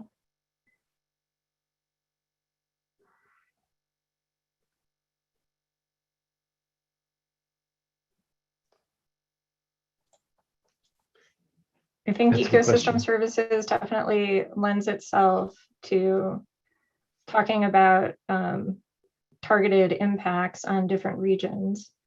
And so, you know, looking at the societal connections is, yeah, certainly something we need to keep forefront of our minds.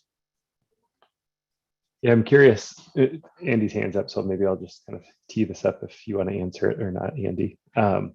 You kind of mentioned, in some ways, I feel like the hydrology community has been doing this for a longer time, and you mentioned these kind of long, arduous, you know, downscaling exercises that you have to do to take the GCM out, the climate model output, to get it kind of useful for these hydrologic impact type studies. And I wonder if we can learn from, if we can hopefully leapfrog that arduous downscaling to do, like, you know, to be able to use the urban model, to be able to use the crop model for regional applications without that arduous downscaling technique. Yeah, I mean, I think it's a challenge not only in the kind of Earth system for climate projection space, but even in the prediction, you know, forecasting space, where there is a lot of downscaling of weather and climate outputs just to do short-term forecasting, because again, we don't trust the land models in these coupled systems. And there's more and more work now to try to do that leapfrogging and go straight to getting land model runoff out of a coupled NWP system, such as the ECMWF with their GLOFAST system, their global flood alert system, that they first just ran for forecasting short term, and now they run for climate. And more groups are trying to do that up in Canada as well. And I think that's really the challenge in front of us now, is how can we make these land models good enough that we can do regional hydrology credibly, and then even push lower scales than regional. And so I think I agree with Dave that CTSM is not only used in a global climate projection context, but I still feel like we have a long way to go to know how best to run CTSM within this coupled applications-oriented context. You know, for instance, there's a comment about maybe turning off fates so that it would be, you know, more a faster model or a lighter model. But we don't really even know if you did that, would that make things worse? Because if you're forecasting drought, you don't have feedbacks from the vegetation space into the soil space, and maybe we need fates in that context. And I guess my point is, we don't really know the answers to these questions yet until we start to try to do them. And then I think we get feedback from trying to do them in specific places for specific challenges, and we'll learn, you know, how to configure a CTSM so they could be used for a water application, for instance. Peter, go ahead. Thanks. I think this is great. In terms of the ecosystem services, I was thinking about climate interventions such as carbon dioxide removal, reforestation, afforestation, or looking at agricultural practices. And these are areas where, you know, we could really focus on, because they're becoming really important in terms of informed decision making and looking at different ways of looking at climate type solutions. I think it's important to keep that sort of in context as well. And these are very human managed sort of decisions. So we've got all these natural processes going on and how the ecosystems are responding to climate and CO2 and everything else. But how do we ensure that the management we're doing is really policy relevant so that we can make sure that we're part of that debate, that discussion that's going on? And I think you know, that area is really still really fertile for us to work on, and working how you make fates and the crop model and everything else sort of respond into that sort of that space of research is really important. So I'd say that would be a priority for my research, at least.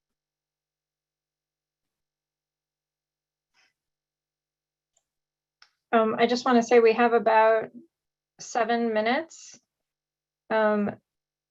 before we take a break? Will, I would still like to take a short break before we. I think yeah, I need to take a break. But so just keep in mind that we have a few more minutes of this discussion, and then we're going to have another set of talks followed by more discussion. And so don't see it as the end. But there's some really interesting stuff going on in the chat about prioritizing different features, specifically what takes priority. There was some discussion of like Luna versus crop model. And I think in the chat, folks have converged on crop model first. Sanjeev, do you want to make a comment? Yeah, I want to make a comment. So while we pose this question regarding the food security, water security, so as a result of this, this workshop, like what is our action item? Are we like are we putting getting more resources from the NSF to hire a postdoc or someone at the NCAR who can do more CLM application or the environmental justice part? So until we get the resources, how we are going to address it? That's kind of one thing that I always look for at the end of a meeting, like what is kind of concrete outcome and how do you, like as a organizer, what is your expectation to get out of these meetings? Okay, thank you. I guess maybe I'll respond quickly. I guess I was having a similar kind of internal thought process, like these are great ideas. I feel like we kind of circle back to some of the same conversations often, and it always comes down to kind of resource, especially people limitations. I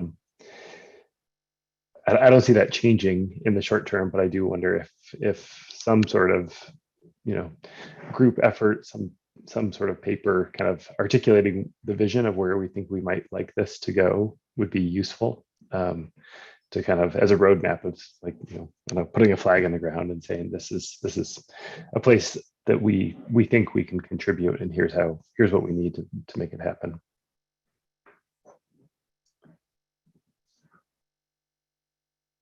Thank you. Yeah. So we only have about 5 minutes, and there's a lot of discussion about the crop model happening in the chat. Does someone want to discuss that in our last 5 minutes? Donica, do you want to jump in? Sure, you can jump in. It seems like there's the integrating the crop model with FATES is a top priority, both from the FATE side of things and also from CLM side of things. So I guess that's the discussion that's going on, and then we need to think about how we're going to do this moving forward. So, from my perspective, we need hooks with land use change and the changing distributions of areas. We have the specific PFTs or crop functional types and those kinds of things. And so, and then we also have the issue with nitrogen is a very important component of crop management. And so we need to make sure that all those connections are made. And so, I said, do we want to focus on just the new AppSim integration, the CLM Axis, or do we want to have both? And there has been some discussion that maybe we want to have both.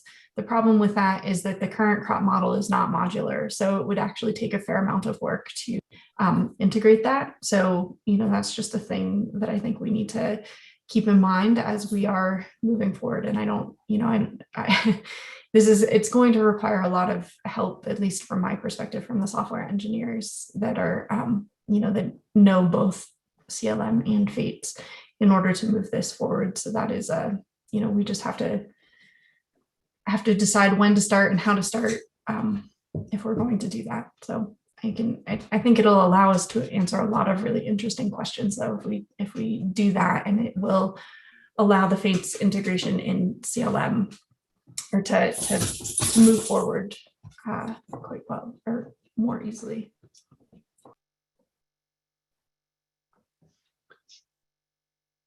Thanks, Peter. I guess this issue comes up in fates, like having the shared soil column for all patches and everything else, because the host land model thing. Maybe some work needs to be thought about how do we better integrate soil columns and patches in fates so that we do this transition backwards and forwards between crops, and also being able to do the hill slope hydrology and try and understand how all of it integrates across. So rather than divorcing out the soils from the ecosystem component of fates, maybe there needs to be some thought about that. That's what I was going to say.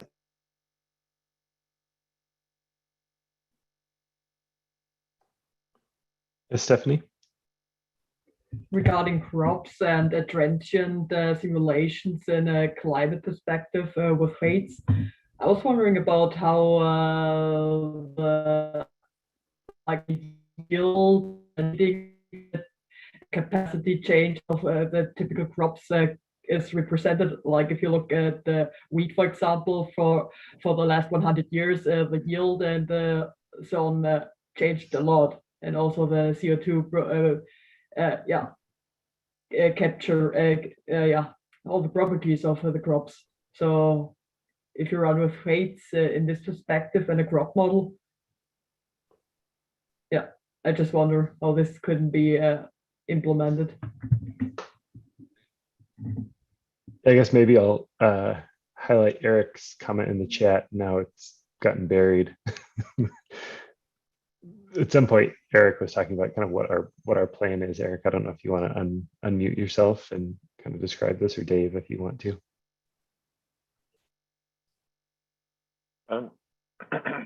Oh, let's see.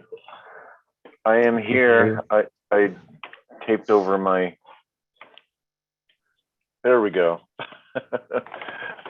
Yeah, I guess we had talked about before that one of the first things we wanted to do was to add the capability of use the current crop model for crops and use fates for natural veg. And so that would be at the crop land units would all be run without fates with standard CTSM and whatever crop model is implemented into CTSM. And then fates would run the natural vegetation. That was kind of our first vision of how to do this. Does that answer the question? That I think so. There's a bunch maybe in Stephanie's question, and I think I'll stop the discussion now, mostly because I need to take a break. Okay. This is awesome, and I really appreciate everyone's engagement. But let's come back at 10:30 Mountain Time. So we've got just 9 minutes now, and pick up this discussion again. So I'll see everyone in 10 minutes. Thanks.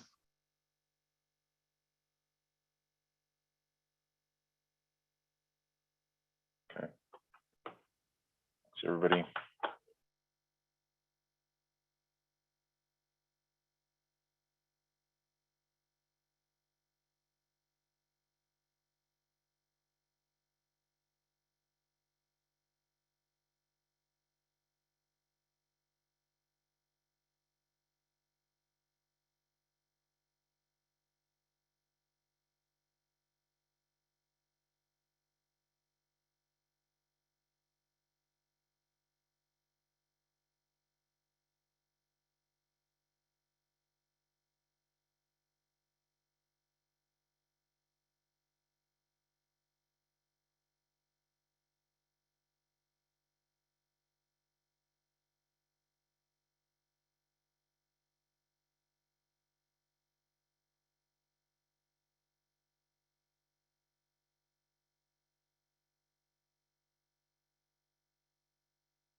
Adriana, are you on back? Yes, I'm here. Awesome. Oh, and Gordon's here. Yeah, I'm here. Are you gonna stay here, or should we plan on you not being here? I don't know. It all depends. Okay. Maybe some repairman is showing up at my house at any moment, so I don't know what's going to happen. Okay. Maybe we'll plan on you not being here so that if you do need to duck out, it's not a big deal. So do you want Adriana will still take the beers that you were offering. That'd be fine. Great. Yes. Yeah, if you don't mind keeping track of time, sure. like how Jackie did, because I can't manage all of that. Yeah. So it's 5 minutes and then 7 minutes for just to switch over the presentation. Yeah. For discussion. Or yeah. 7 minutes total. Yeah. Yeah. Okay.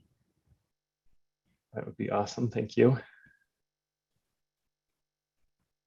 And while folks are tuning back in, our second set of talks is focused on how to heterogeneity and model complexity affect land atmosphere feedbacks. Kind of a variety of speakers kind of in this session, which will be fun to see how the ideas kind of mesh together. But I'd like to have us consider the conversation that we've been having and kind of build on it. And I do like the idea of thinking if this could be, kind of an opinion, is there enough here to turn this into an opinion piece or a perspectives piece in something like EOS? I think it'd be kind of fun to think about anyway. That's what I'm thinking about right now.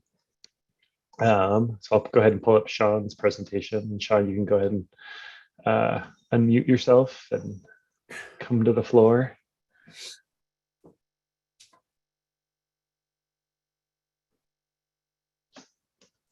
See. Oops, if I share my screen. You guys see that all right? Okay, yeah, so since this is 5 minutes, I'm not really going to give any background, so sorry for those that aren't familiar with this. Next slide. Okay, so by construction, the hill slope model has an additional dimension of spatial dimension to it than like a standard vertical CLM. And so one place this could be used would be sort of at the field scale, where more recently there's been a lot of people doing kind of point simulations and site simulations. But this could also be used in places where you have, say, an instrumented catchment or things like that.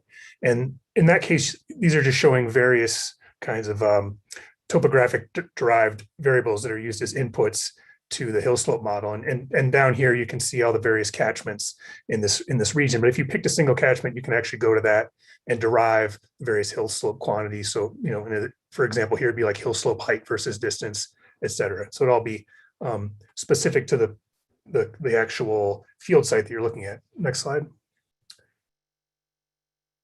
For larger regions, we take a statistical approach and we use what we're calling these representative hill slopes, where we're trying to come up with some sort of mean hill slope and derive the various elements described here, in a statistical way using all this data. So for example, this is showing order 100,000 catchments in this 1 degree grid box with the various quantities, distance to nearest drainage, height above nearest drainage, and aspect. And so it's actually reducing all that data down into a much reduced form of order 10 quantities. Next slide. And so, for example, what that would look like is you take all that data and you would get, for example, hill slope profiles that might look like this. So this is, say, order 10, 20 points. So now at any given grid cell, we're now modeling sort of 10 order 10 instances of CTSM and getting a slightly different simulation at each one of those points due to differences in meteorology and surface properties and vegetation types, et cetera. One thing that we've been looking at recently, though, is since we constructed this reduced form from the higher dimensional data, we can actually go back. And so, for example, any one of these given points here corresponds to order, in the previous example, 10,000 points in that grid. And so we know what those points are. And so we can then map these data. Again, each one of these would be sort of a separate simulation. We can map those, whatever variable you want to look at, back onto the higher resolution data and see if that provides us with any insights or gives us a way to maybe better compare to observations that are not really meaningful at the grid cell mean level. Next slide. So this is an example of that. These two panels here on the right are, there's aspect, so direction, given a value 1 through 4, and the essentially the height of the hill slope, the height above nearest range, also given a value. And then when you convolve those together, you get this map on the left, which has a value of, in this case, 1 to 16, corresponding to the 16 columns within this particular simulation. And so every one of those columns we can then map back at a higher resolution using this kind of mapping procedure. Next slide. And so what that might look like here, and I've changed the color scheme, sorry. But again, this would be the height. So this kind of tells you where the topographic highs and lows are, and the aspect telling you whether it's northeast, south, or west. And so you can see how that would impact the solar radiation that was felt throughout the grid cell. And you can see here that this, in the annual mean, results in something like a 30 watt per meter squared difference. And so we can start to see how this corresponds to actual observations at various locations within this grid cell to see how good this representative hill slope idea might be doing. Next slide. Similarly, you can do this with something like snowpack. So here you can see the estimates of snowpack. I think this is just a snapshot, but again, you can see where in these hot regions of high elevation, you tend to have higher snowpack. In regions of low elevation, you have lower snowpack. And then within a given sort of elevation band, you can see there's differences, this gradation within the area of high snowpack, and that's coming from the aspect maps. And so you can see the impact of these various things in those kind of maps. But one question is this actually giving us useful information, or is this in some way maybe more realistic than just the simple one-dimensional view? Next slide. So in this case, I went ahead and looked at a couple different observational estimates based on satellite. And the reason I did these two, there's Landsat and MODIS. Hey, Sean, that's 5 minutes. Okay, I got like one more slide. Pluses and minuses, but you can see that there's sort of this large gradient here. Next slide. Maybe I have 2 more slides. And so you can see that that's actually corresponding to the absolute elevation. Next slide. Skip that. So what we wanted to do with this instead was see if maybe we can get a better handle on this correspondence between the meteorological forcing and the surface properties and the vegetation if we went to these irregular grids. And so that's what I'm working on right now. And since that's 5 minutes, I guess I'll just stop right there. But yeah. So we have like 1 minute and 30 seconds for questions. So Sean, if you wanted to finish your point, that's fine. We just might not have time for questions until the discussion. Well, this slide was just going to show, so in the previous slide, you can see all these catchments that we're using. And that's straightforward. The challenge is coming up with these meshes, like an ESMF mesh that you can then use. And so that's what's been taking a while with this. But you can see how this might be interesting. You could either align your this irregular grid could be based on land cover properties, whether that's PFT types or elevation, or you could imagine agricultural areas versus non-agricultural areas, et cetera. And so you could do various things that may end up enabling a more realistic simulation. Sean, can I just ask a naive question? Is this the coast of California? Yeah. Okay. I just focused in on a quick region there. Yeah. I was like, what's happening on the right side or left side of these figures? Then I realized it was the ocean. Yeah, so we do not have time for questions, but we can save the questions for the chat or for the discussion following. Thanks, Sean.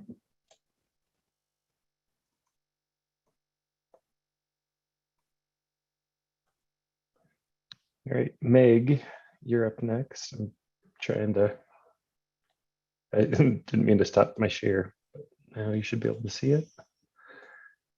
Yep. You guys getting the full screen? It's a window, but Let's see. Hang on, let me just try again.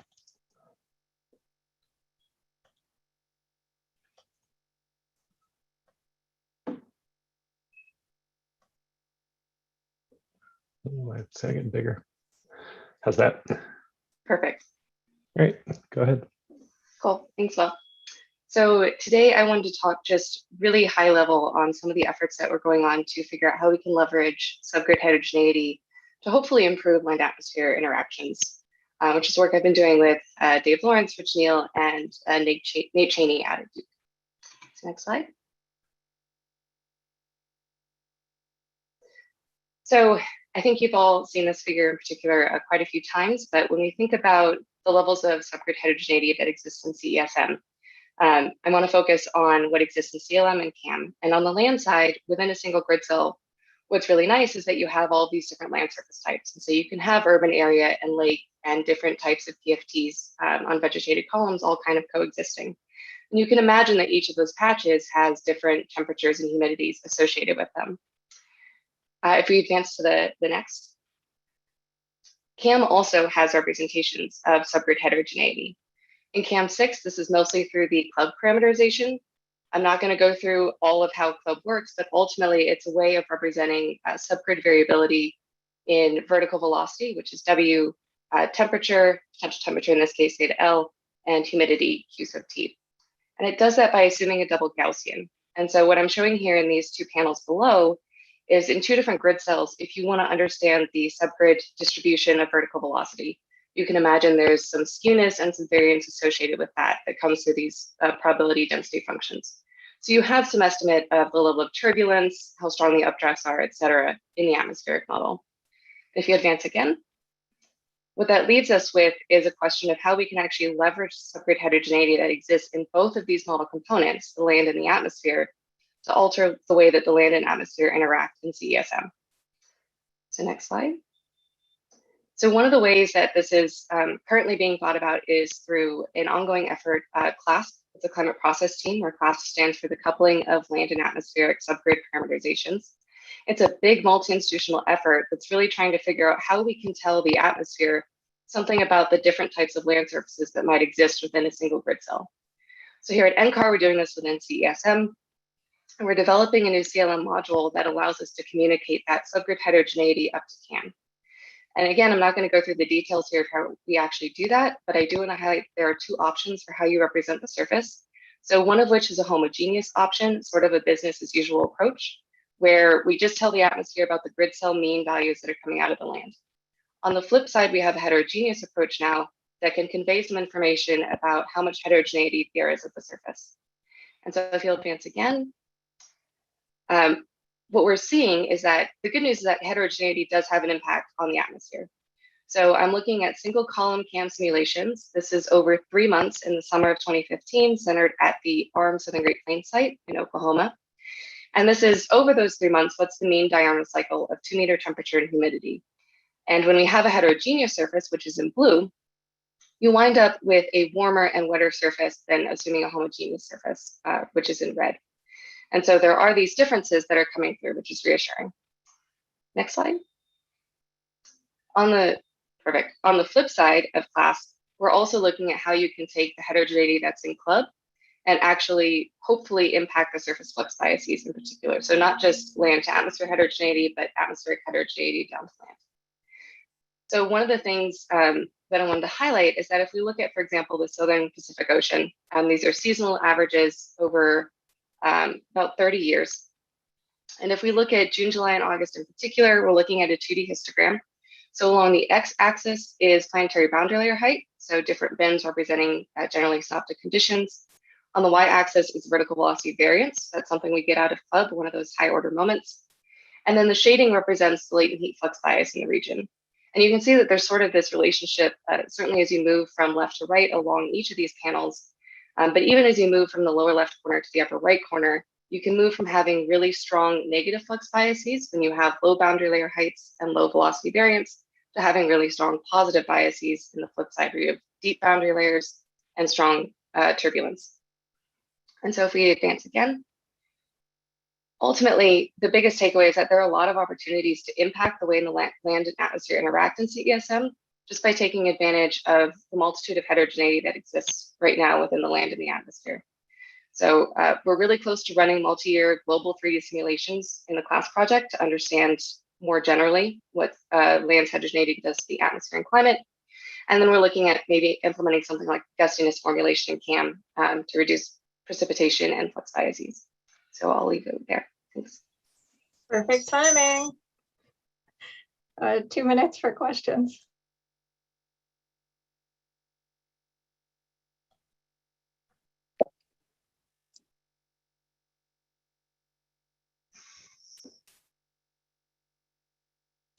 I'm going to call on myself. So Meg, I think this is really exciting to include the heterogeneity of the land.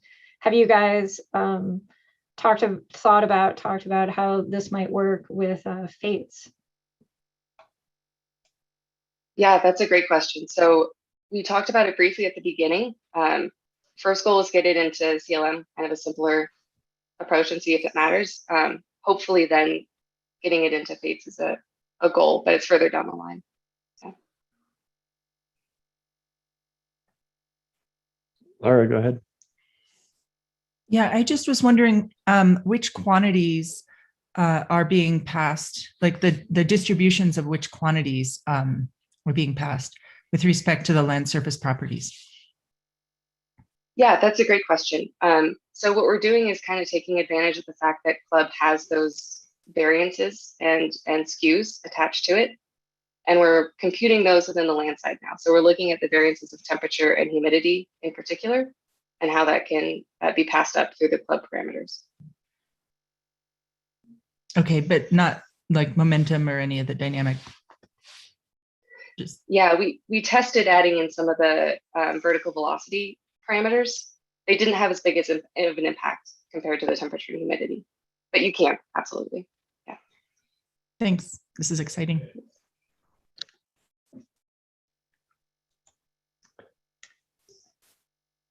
Guessing it's time to move on.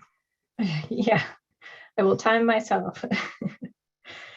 So I'll be talking about capturing or the complexity of capturing vegetation structure. Next slide. And so we talked a little bit about this based on Polly's talk, but with FATES, the functionally assembled terrestrial ecosystem simulator, it runs within CTSM, replaces the big leaf vegetation with more realistic size structured vegetation. So we can capture physiology, competition, dynamic ecosystem assembly. Next slide. And so one of the challenges of this complexity is how do you test this model? And so I have a project in Boreal Canada where we're looking at post-fire recovery.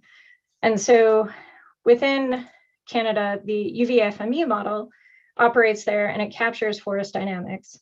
And so you can see biomass and species distribution for a black spruce, a north-facing slope and a south-facing slope.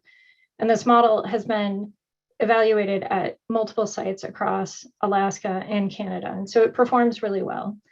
Next slide. And so it offers us an opportunity to do detailed benchmarking. The models themselves have similarity, but some vast differences. FATES is daily and changes allometry based on photosynthesis, whereas UVFME is annual and uses diameter growth to change allometry. FATES has many complex parameters. UVFME has simple parameters. FATES is aggregated. The patches are not independent, whereas UVFME is independent. And FATES has shared soils, whereas UVFME is plot-specific soil dynamics. Next slide. Or sorry, so previous slide. So you can see the biomass accumulation on the two models is very similar with a dominance of black spruce and a contribution of jack pine. And we're using FATES to force UVFME. So we're hopefully capturing just process differences between the models. Next slide. But if we look at mortality specifically, there's a difference between how the models limit growth with stand age and size. And so on the left, we have FATES, which uses mortality rates. And you can see that for the two different stand ages, the young stand on the left and then the mature stand, there's a little variation in carbon starvation mortality, which is shown in purple. And so as the trees get taller, they're still dying at the same, the balance of mortality is similar. Whereas UVFME on the right, which uses stochastic mortality, as trees get taller, shade mortality, which can be thought of as light starvation, changes for these larger sizes and between stand ages. And then if we, next slide, if we look at the size structure for these two models, you can see that FATES has a very high density of small trees, whereas there's a large difference in scales, whereas UVFME, the stand structure changes as the age of these stands change. And then if we adjust the scale, next slide. And just look in more closely at what's happening, you can see that the structure of the two models is very different. And so FATES, again, has a very consistent stand structure, even as you're looking at different stand ages. Next slide. And that different stand structure really has different implications for land-atmosphere feedbacks. A forest that has a large dominance of small, tiny trees is going to have a very different feedback on the atmosphere than a forest that has a mix of stands of different sizes. And so even though, so Paul Moorcroft and model evaluation says, evaluate models with as many hoops as possible. And this is absolutely true for FATES. We can't just, we have to look at as much data as possible. Next slide. And so the benchmarking is really an essential part of evaluating FATES as we move forward. Different models, such as gap models, can act as field data surrogates. The data needs for validation across large regions can be prohibitive. And we can use this to highlight processes that drive vegetation dynamics. Specifically for FATES, and I'm gonna run out of time, so I'll go into my questions. We need to look more at mortality, these rates versus a stochastic mortality. And then we need questions, how else can we test and challenge FATES to really, so that we can really trust what's happening? How do we define these functional, how do we use functional relationships defined by data and observations to help us capture these essential processes and improve them? And with that, we have a little bit of time for questions.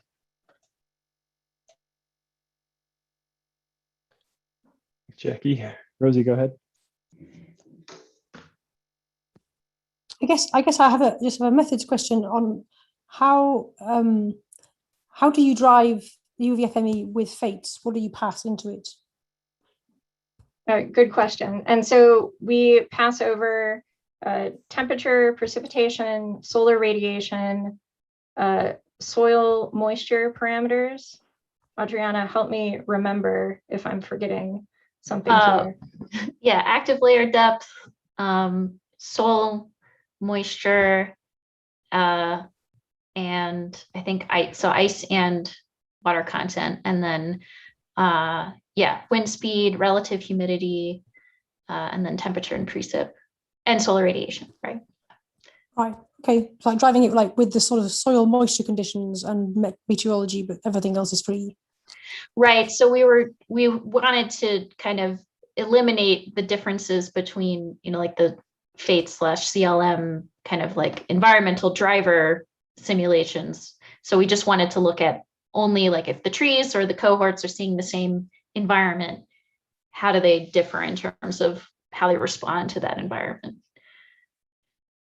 And so we're just about to run out of time for this talk, but there are differences in the way that the models, you know, handle things like permafrost, and you know, but UVFME has also been benchmarked against permafrost data.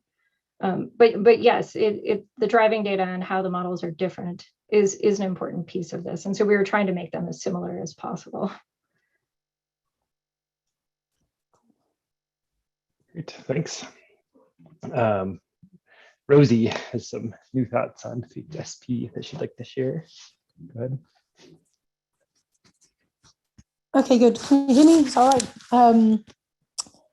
Yeah, so I guess we talked quite a lot already about the Fates SP progress in the discussion. Yeah, and I want to thank Charlie and particularly Greg, who's done loads of work on getting Fates SP nearly up to the Fates main branch. Next slide.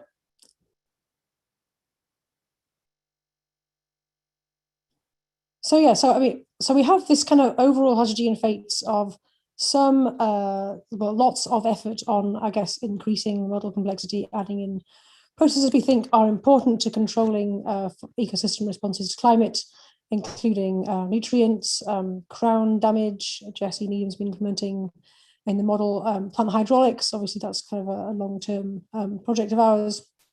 Land use change, talking to Peter's point earlier, and fire, obviously, so Jackie and others are working on that. What we started in the last year is this project of dialing down the complexity in Fates and adding in what we call this modular complexity framework. So go to the next slide. And the idea of this is that there's no one continuum of complex to simple models, right? Everyone's idea of what a simple model is different depending on what they think is essentially unimportant for their problem. And so our concept of modular complexity is to basically take individual sets of processes and feed into those for processes that we don't think are important, processes that are not central. We feed in observations to drive those things externally. And this is the figure from Charlie in my paper, introducing this kind of hypothetical set of modes in which we could run land surface models in general, not just Fates, right? So I think that speaks to our sort of concept for this as an overall strategy. And so if you go to the next slide. So this is where we're at in Fates at the moment with introducing reduced complexity modes. We have 5 reduced complexity modes and the full Fates mode, in addition to which we obviously have switches for turning on the fire and the hydraulics and the nutrients. At the moment we have the satellite phenology mode at the top left there, I'm going to tell you about in a minute, where we just run the things in green, the gas exchange and leaf area index. And then we have static stand structure, which is similar, but instead of prescribing leaf area to the model, we prescribe a stand structure from observations. And that also tests the fast timescale processes. Then we have this mode, the fixed biogeography mode, where we allow the stand structure to evolve, but we prescribe plant functional types to the model, and we can run that in a mode where the vegetation we allow in a particular grid cell competes with each other, or where it doesn't, and they all just sit on their own patches. And then lastly, we have prescribed physiology mode, which is testing kind of things Jackie was just talking about, is testing all the kind of the long timescale ecosystem organization properties. And if we add those all together, we get the full model. So next slide.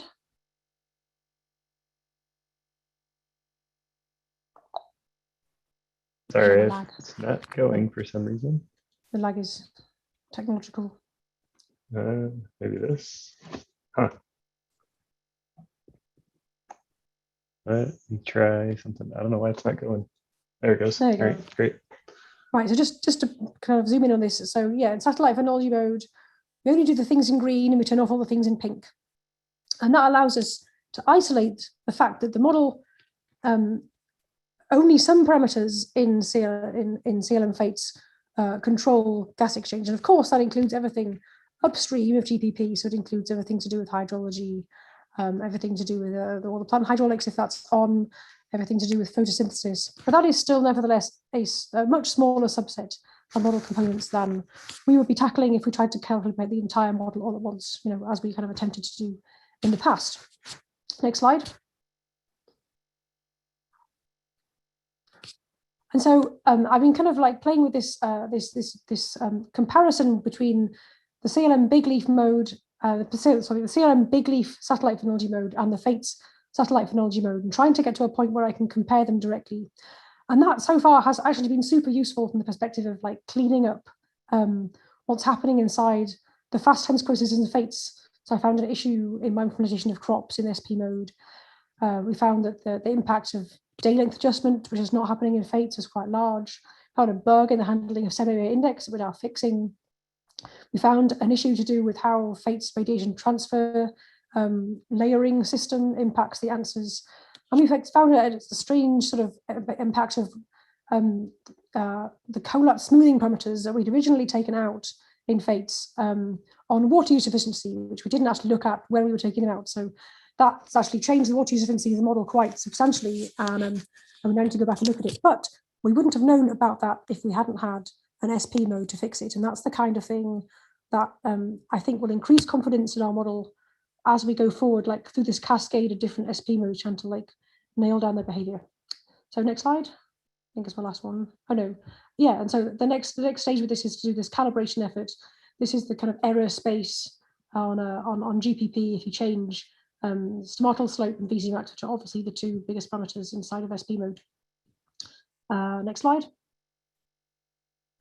And so yeah, our outlook is closing down the structural configuration of SP mode to use for calibration.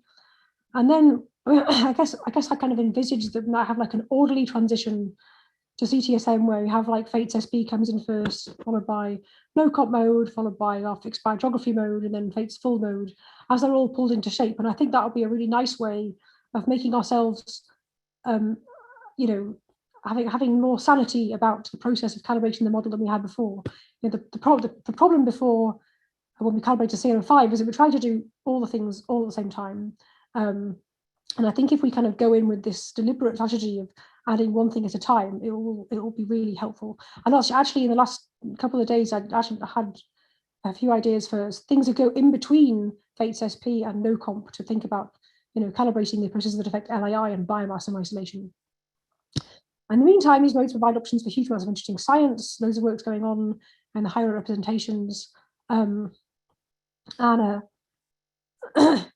Yeah, what did I say here?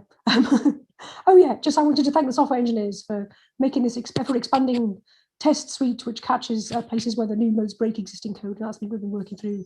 And that's kind of essential to keeping this code to a single version. So thank you particularly to Ryan and Greg for making that happen, and Eric and Bill and the other genius software engineers. Right, that's all. Thanks. Jackie or Adriana, do we have time for questions? We do not. Nope. Okay. All right. Gordon, you'll have to wait. Sorry. Hey, well, no, actually, I'm going to interrupt anyway, since I'm the moderator of the. Oh yeah, you have that. I know. So Rosie, I have a quick comment about the water use efficiency. What I noticed when I was looking at the whole lot smoothing, it doesn't have as much impact on photosynthesis, but it does have a huge impact on stomata conductance and stomata response to CO2. The shape of the stomata response to CO2 really depends on whether you're smoothing or not, because it's affected by whether it's the light limited or the CO2 limited rates. Is that what you're talking about with the water use efficiency? So did you find that at a leaf level or a canopy level? These were all leaf level simulations. Interesting, because Anthony had run some simulations in MAT where he found that he didn't find the smoothing impact the water use efficiency. So if you did find that it affected the water use efficiency, that's the thing we should definitely follow up. So that is very useful.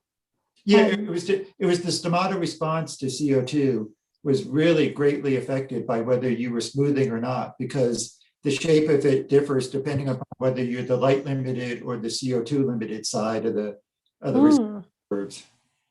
Yeah. And the smoothing sort of merges those together is what happens with the smoothing.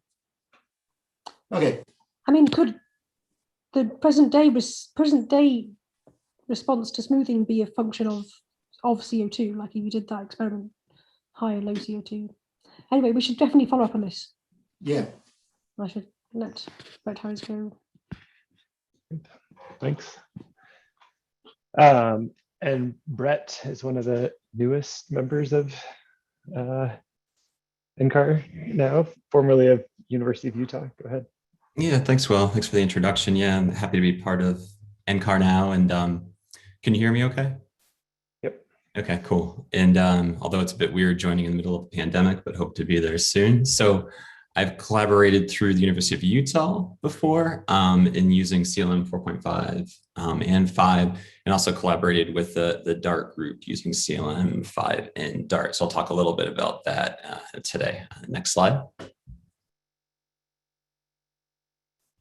And so originally data assimilation, used to correct the state of the system was used in numerical weather forecasting quite a bit, even for advanced systems. And so for land surface modeling, it is definitely catching on, and that's easy to understand where there's a high potential for having issues or errors to develop in the system state.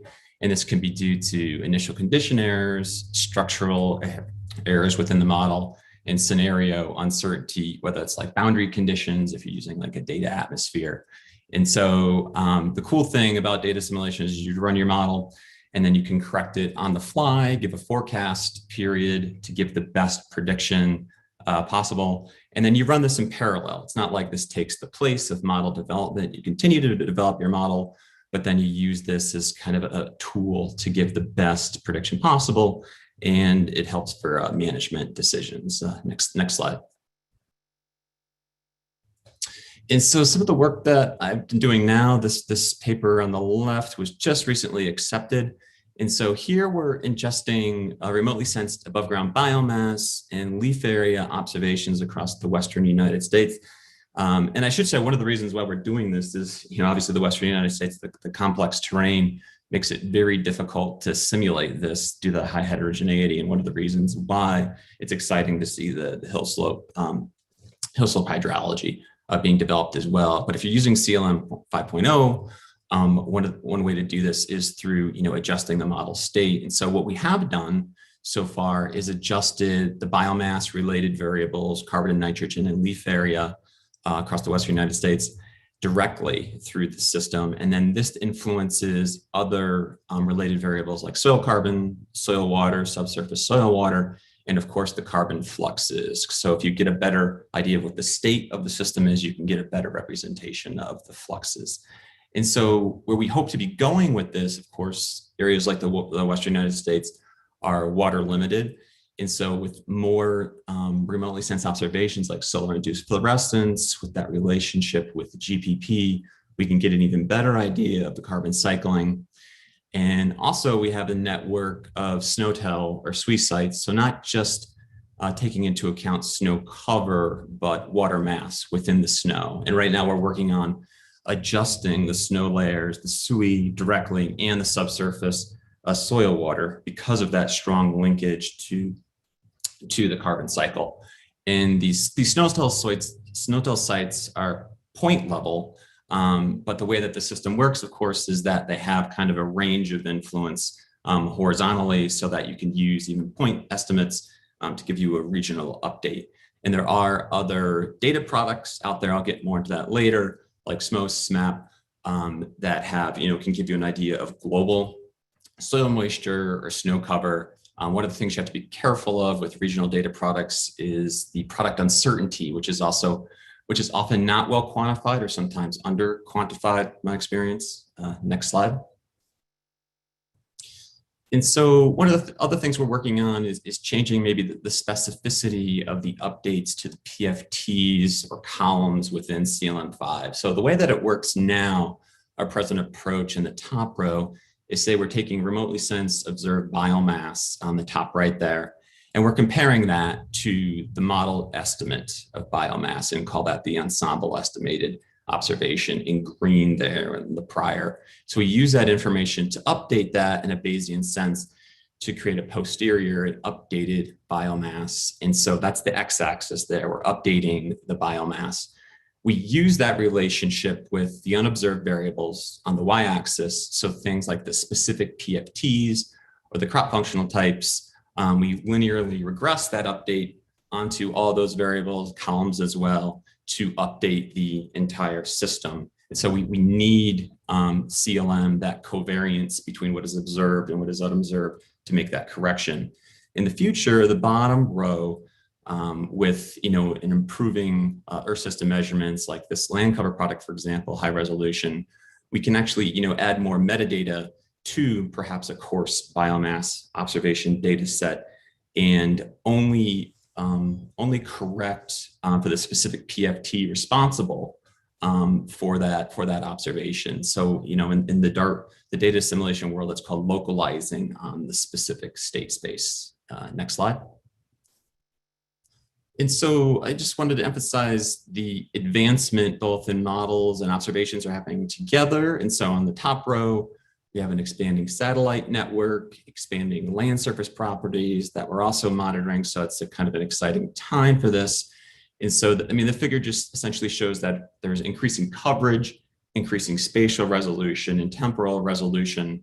And at the same time, keep in mind that CLM is always a moving target of more complexity. So I've worked on versions of 4.5, which was just a simple. Hey Brett, you're just past 5 minutes. Okay, I'll try to hurry up. But anyway, thank you. So the fact that we're increasing model complexity, we're basically bringing the model closer to what we can observe. Things like leaf water potential in SIF, that's either in leaf or in the canopy. Next slide. And so again, just more emerging satellite data. And I just wanted to emphasize that the DART is designed to add on to these new data products, either single data products. A lot of these traits are inferred from multiple observations. So we have observation converters that take the raw data format and convert it into the assimilations so that the assimilation system can understand it. And things like the forward operators and the adaptive inflation can take into account that sometimes there's not a direct analog between what is observed and what is actually simulated by CLM. And adaptive inflation particularly takes into account the fact that sometimes there's systemic errors or biases that are not quantified for, but you could still have a successful update or assimilation. Next slide. And then really quick finally, and this just gets on the discussion from the previous theme, parameter estimation. Generally, when we think of Ensemble common filters, we update the states, the CLM model states. And so that's what the top row is doing there. But also, if you're working with the model, parameters are really important. And so this is the type of work that is happening right now. And so I have some of those papers that are out, including some of the perturbation experiments with the parameters. That's generally doing parameter estimation with MC techniques are really computationally heavy. And so an alternative perhaps is to use an Ensemble common filter like DART. And so using literature or plant trait databases to create a prior distribution. And then in a similar way, using that to create the spread in CLM, adding more observations and use that to estimate the parameters. So that's something else that the system is capable of. So I'm done. Thank you. You're at time. Thanks, Fred. Yeah. Thanks, Brett.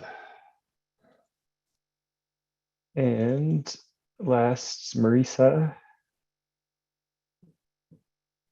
It's going to get there. Yes. There it is. Great. So I just wanted to talk at a very sort of broad level about how land surface changes can trigger these changes in the atmosphere that feed back on the land surface. And the scale of these changes matters a lot for the answer that we seem to get. Next slide. So if we think about some change in the land surface, like a change in vegetation, then that can pretty directly drive a local change in the atmosphere, like changes in your air temperature or your humidity, just by changing your surface fluxes of water and energy.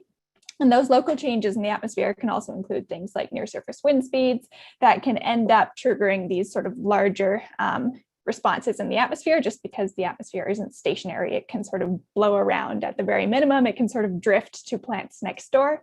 And at a sort of more extreme extent, it can trigger these large scale changes in atmospheric circulation.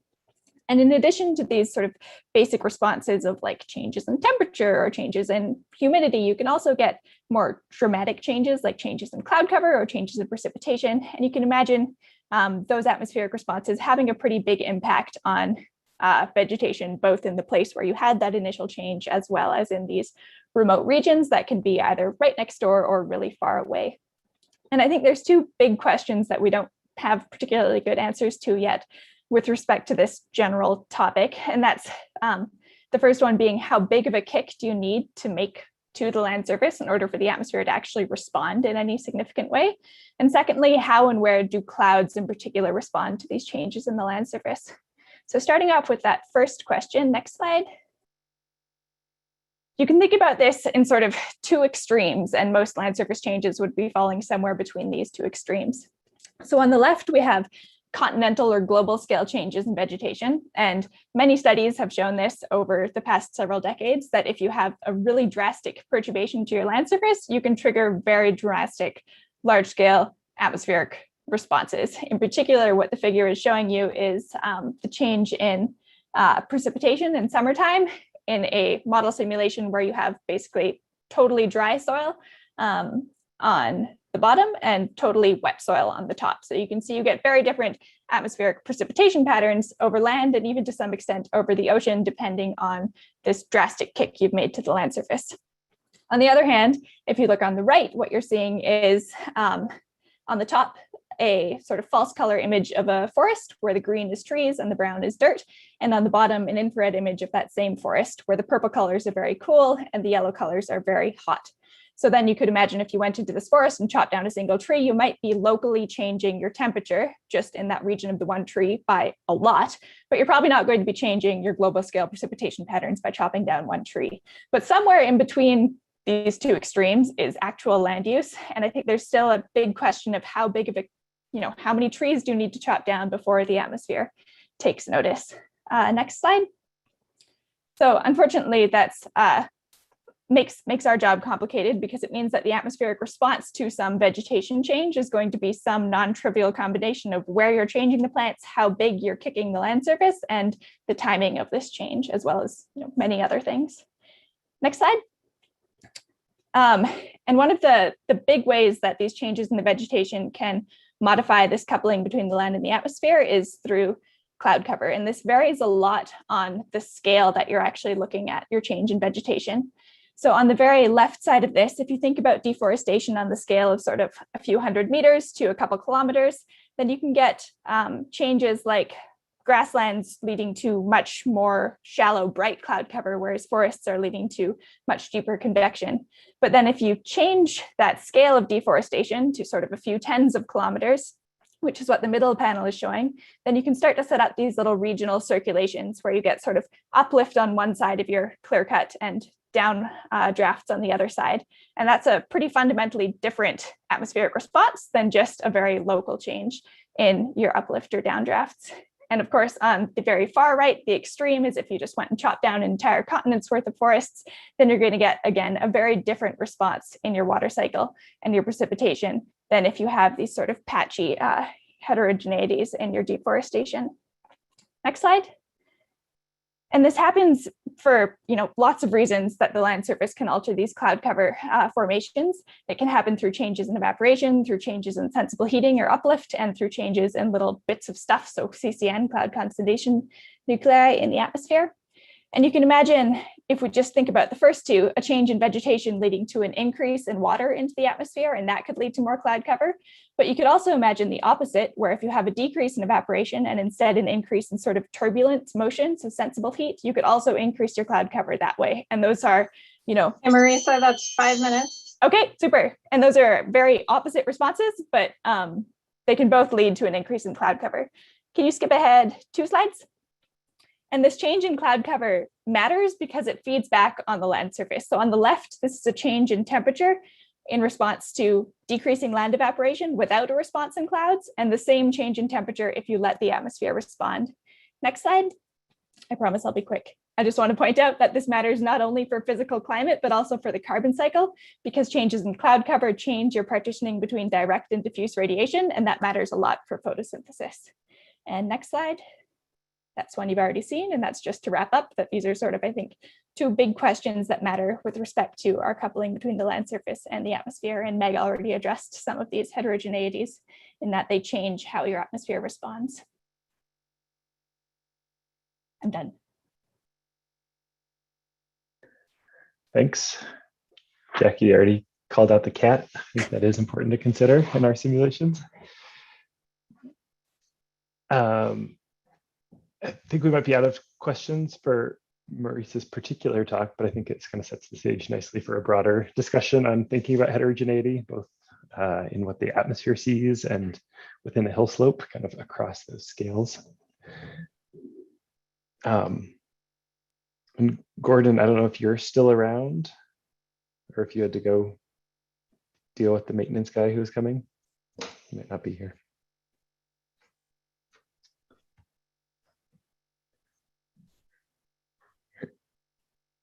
And Adriana, do you have any questions for the panelists that you want to think about or that you want to toss out there? Yeah, well, we had a question from Donica on Sean's talk that I don't know if it got answered, but so Donica asked, how would the irregular grids work with the atmosphere model? But that was interesting in terms of like complexity and. Oh, yeah. I'm not sure what you mean. I mean, you know, with the coupler, you can have different grids, so it wouldn't be any different in that way, but maybe you meant something else. Yeah, maybe Donica, you can clarify. Yeah,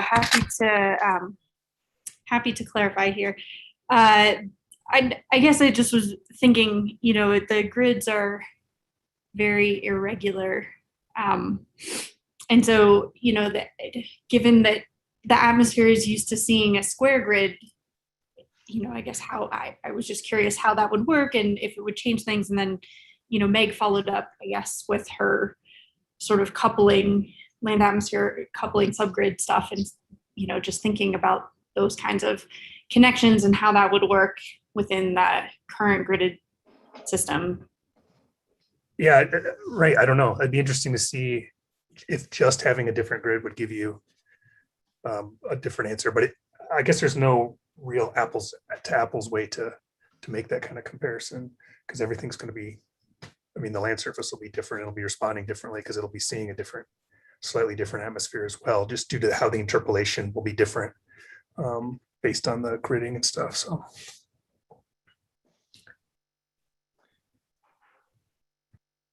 Dave, go ahead.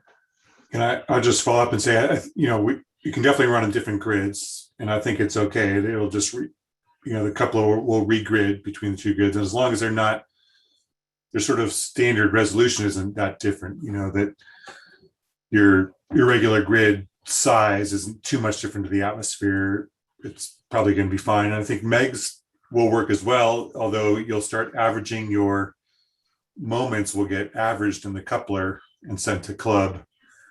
So it does become a little bit harder to interpret, I think would be the biggest challenge, but there would be no technical barriers to it just working. So yeah, I mean, I think it's going to be interesting. We obviously haven't decided if we're going to go to irregular grids. That would be a big change as a default way of running. But it's going to be interesting to start actually exploring this feature. We've had the capability for a long time. We've never tried to exploit it. And if we find that it makes a pretty big difference to the hydrology simulations, then we'll, you know, have some decisions to make about, you know, is that gain you get from improved hydrologic simulations worth the cost of complexity of analyzing irregular grids?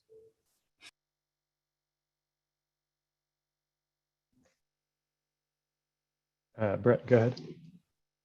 Yeah, sure. I just had a question for Sean about the hill slope hydrology. And are the catchments that you're generating with their specific characteristics, are they spatially explicit within the grid cell? So like unlike CLM5 or the PFTs, you know, they don't have an explicit spatial coordinate.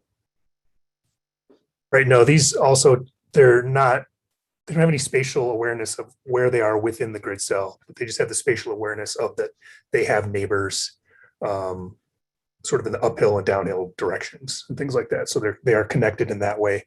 But yeah, not within a specific point. But the remapping was sort of saying that you could then go back and say, you know, this element of my hill slope corresponds to these points within your grid cell, but it'll all be the same value for that particular element. But Sean, you're able to change the vegetation so that you put forests on north-facing slope and grasses on south-facing slope or something. Yeah, so every different column within your hill slope, you can vary all of these different things. You can vary PFT, you can vary soil thickness, all the various kind of quantities there. Yeah.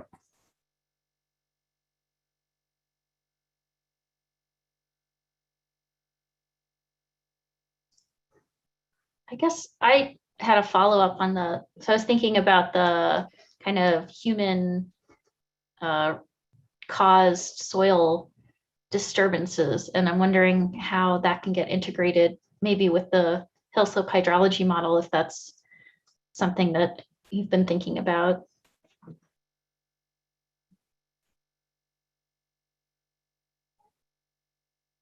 I guess it's more. Yeah, I mean, given information, like I said, we can definitely apply the information differently across the hill slope. You know, so you could imagine that lowlands versus uplands might vary differently, and so I think that would be sort of a research question. You know, based on taking the data, like Johan and his group's data, if you could ingest that in some way to CLM, you could definitely do that. I mean, sorry, it's kind of similar to like in the Arctic regions where you might want to look at how organic soil, you know, if that preferentially accumulates in lowlands versus uplands, those kind of things. And you could look at how that might evolve with time. Jackie? Yeah, I was just going to follow on to, so similar to what Sean was saying, thinking about the impact of disturbance like fires on soils, it would be, you know, including that would be an important piece, and we don't do that right now.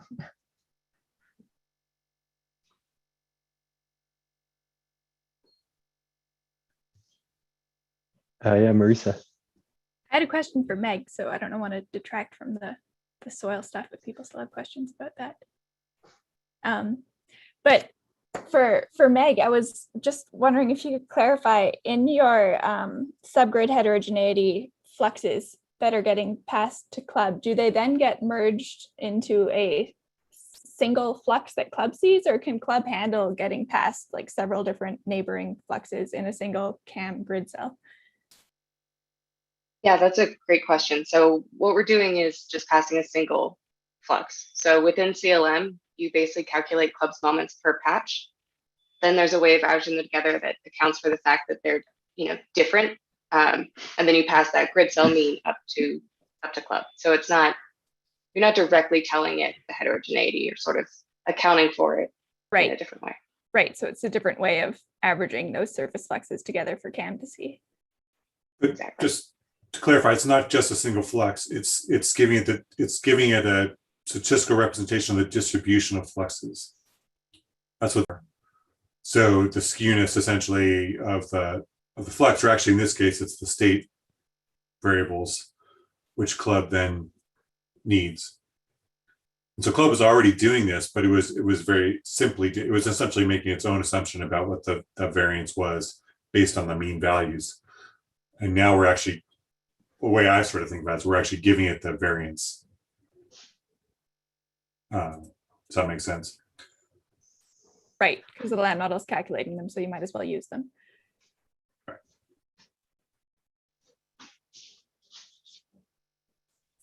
We'll just add that the other, can I just add on that the interesting thing that Meg didn't get to tell you about was that part of what we're learning is that club was already, you know, treating the land surface differently.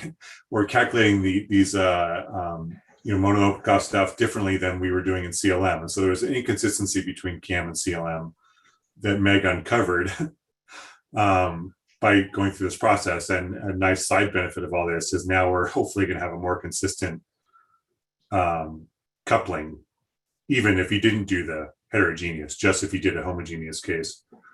So club was thinking the surface was at 2 meters and we're saying the surface at the bottom of the lowest atmospheric layer, or something like that.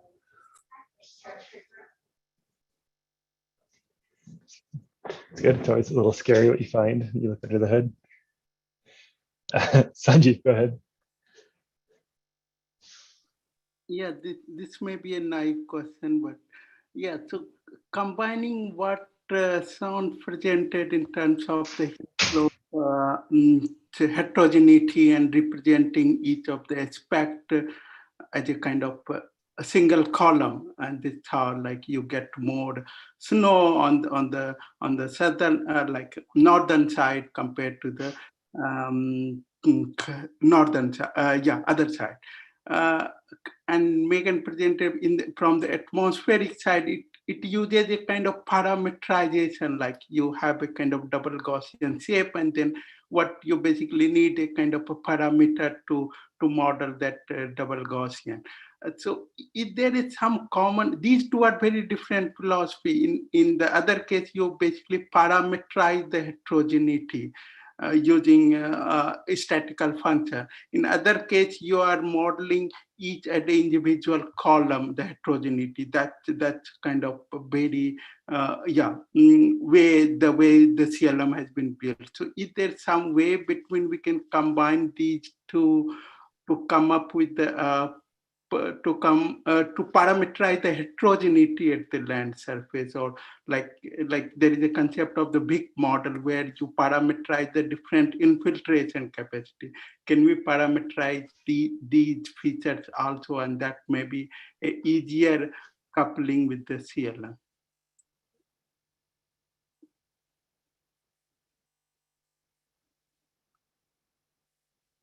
I don't know if I was clear or not. Was that a question for Meg? I have to admit, I kind of got lost as well. Yeah, so this was a question with respect to how do we parameterize this heterogeneity. There is one concept like you represent every heterogeneity as a single column, then you model it. Another concept is you parameterize using a curve, a statistical function. And that's what like I got from the Megan talk, like that's how they parameterize in that atmospheric model. So is that some concept that can be useful for the land modeling community to parameterize the heterogeneity? I know at Oak Ridge, people working with Peter Thornton's group have done that. They take PFT, like a distribution of parameters for PFTs that are kind of informed by TRI or some other observations. I don't know if that's something that could work into DART, where you give kind of a distribution of PFT parameters that are vary by latitude or something. It is something I know that some groups are working on. Yeah, I'm just jumping. Well, yeah, I mean, you could basically do that. I mean, PF or parameters within CLM is it treated like a special state, right? So it's fixed to parameters typically fixed to a certain PFT. So yeah, if you had a good prior estimate, I mean, you can use that to sample the parameter space to give you your ensemble and get a posterior. Yeah, at least in the PPE, I know it's been hard to come up with good prior estimates. Maybe that's because we're trying to do so much, so many parameters, and maybe a smaller selection of parameters for particular questions would be more fruitful there. Thank you. Peter, go ahead. I guess this is following up on sort of like the idea of horizontals and spatial heterogeneity. And quite often we sort of like, where you have these PFTs or patches or whatever else, and we say a certain percentage of the grid cell is this and it's this. And this sort of comes back to what Marie was saying about like the spatial organization is really important. So if you've got a savanna and you've got, say, 10% trees and 90% grasses, that's very different than if you had a patch of forest and then 90% of the grid cell is grassland. And do we need to start thinking about how we organize spatially within the grid cell? Because that level of spatial organization is really kind of important, especially if you're starting to look at what Meg's doing in terms of trying to understand mesoscale circulations within these grid cells, looking at various levels of, convective versus like what's happening in terms of the boundary layer processes. So maybe that's an area that we should sort of return to and try and think of. And I've always thought of that as like, you've got the land unit and then you've got the land units broken into plant functional types, or it seems to be there's a way we could start thinking about describing the organization within the grid cell. I guess it comes back to Sean's hill slope hydrology as well. that's just what I thought.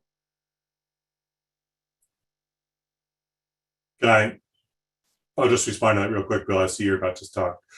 Just say that within class, Peter, we are considering that, and like a representative length scales that you can calculate, before the run, that would help you understand, how things are connected to each other, whether the lakes are all right next to each other, whether the lakes are distributed across the grid cell. And so Nate Cheney, who's the PI in this project, has been sort of thinking this through. And so we haven't really got to that from CLM side yet about how we would do that, but we'll probably come talk to you when we get to that stage of the project.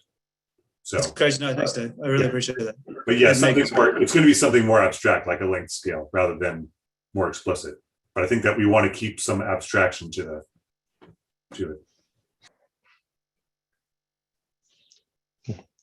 Bill, go ahead. Yeah, I mean, I was actually going to say something similar to Peter, and so I'll just say add something additional that I've been thinking about, which is, we have now all these different processes and getting more and more that are capturing different elements of the subgrid heterogeneity. And something that I find kind of hard to wrap my mind around is and tying in with what Dave just said, is what are the different length scales of these different representations of subgrid heterogeneity, and so which ones do you want sort of turned on together? Which ones are kind of mutually exclusive? Like, just taking one example, like hill slope hydrology and our subgrid or subcolumn snow parameterization, like how do those two work at similar or different scales of heterogeneity or length scales? And do we need to adjust the Sean, you probably have an intuitive sense of this, but it's sometimes hard for me, like, do we need to adjust the subcolumn snow parameterization if we turn on hill slopes, because some of that subgrid heterogeneity is now explicitly accounted for, and then yeah, how does that tie in with what Meg's doing and the scales of heterogeneity that's supposed to be representing? So maybe I think it maybe just comes down to being explicit when we're kind of thinking about things in terms of what scales of heterogeneity each of these processes are capturing, and so that we can think about them together. Not sure.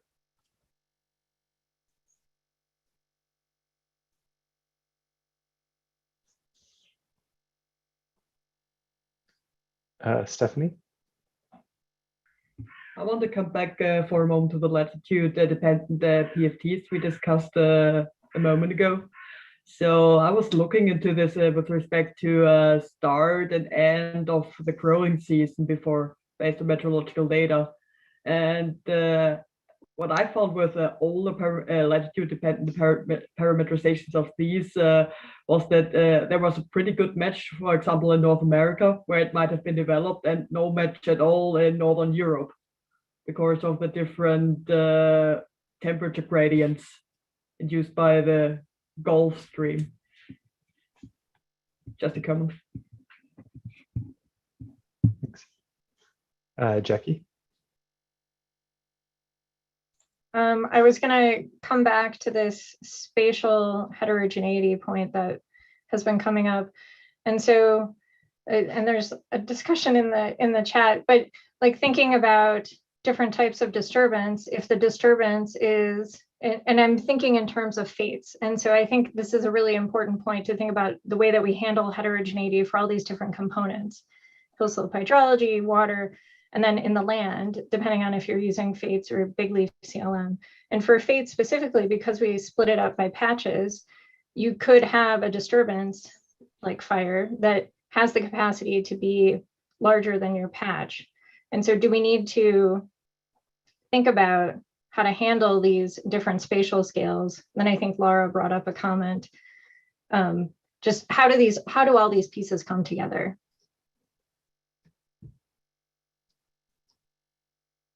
And we've talked a little bit about it on the fate side, but is this also a concern with other parts of the land model?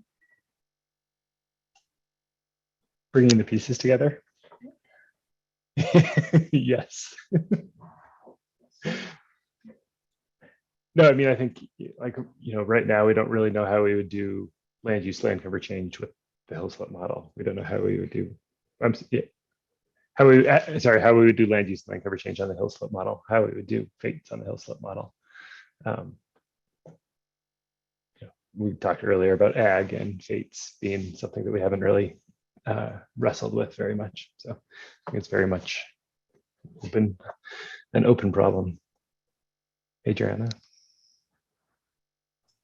Yeah, I guess following on Jackie's comment about spatial heterogeneity and disturbances, I guess thinking about like just like regeneration following a disturbance that would be larger than your patch. And so, if you have a big wildfire, the regeneration, like the seed bed in the surrounding area, which is much larger than your patch, is also going to be affected. And I think maybe thinking about that is a good, would be an interesting path forward. And maybe we can think about how to do that both in CLM and FATES.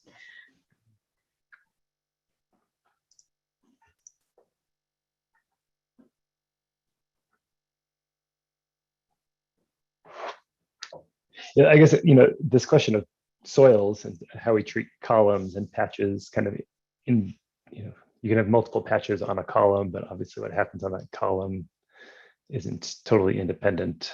And I know there's obviously been some work putting single column, single patch dynamics together. That's expensive. Yeah, but it is interesting to think about, especially thinking about the shifting cultivation and fates, the soil degradation and fates and shifting cultivation, like all of those things together. I think it makes it's a lot of information that we're kind of black boxing. I'll say this as the soil person, like we're black boxing the soils again, and I don't know how long we can continue doing that.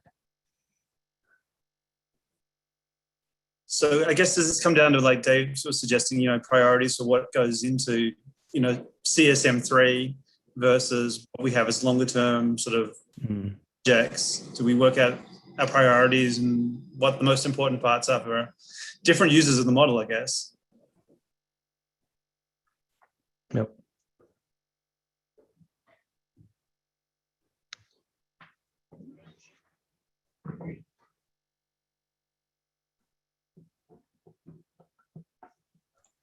Jackie? Is there any, there was discussion of splitting up the soil columns. Is that still happening? Or is it, I know there are a lot of priorities.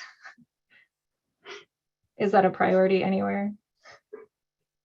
Splitting them out for? Oh, like separating soil columns for for a patch, I guess.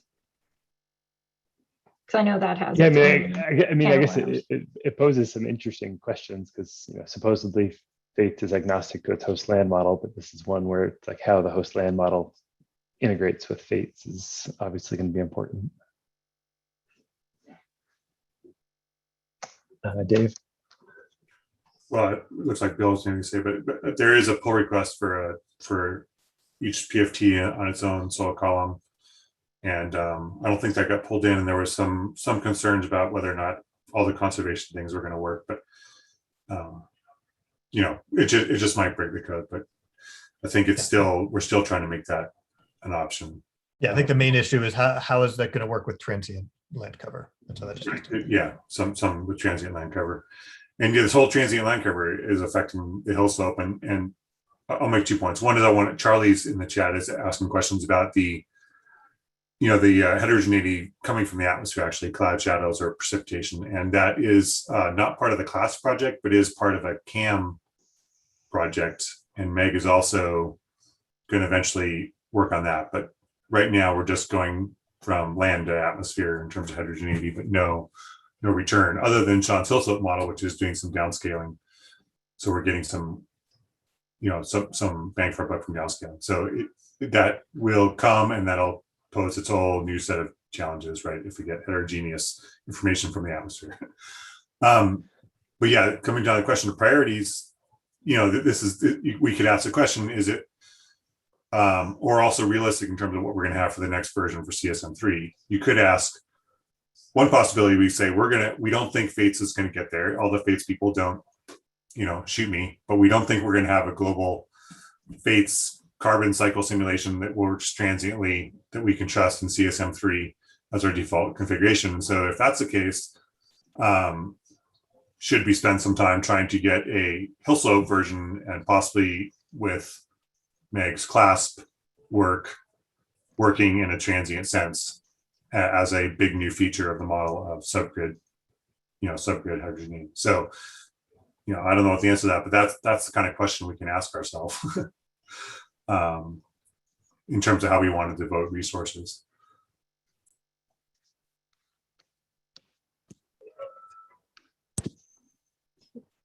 I mean, so does that have to be either or? I mean, the proposal that I have for bringing fates in a hierarchical sense means you can bring in SP, which isn't going to take very long, and then bring in other configurations as you've calibrated them.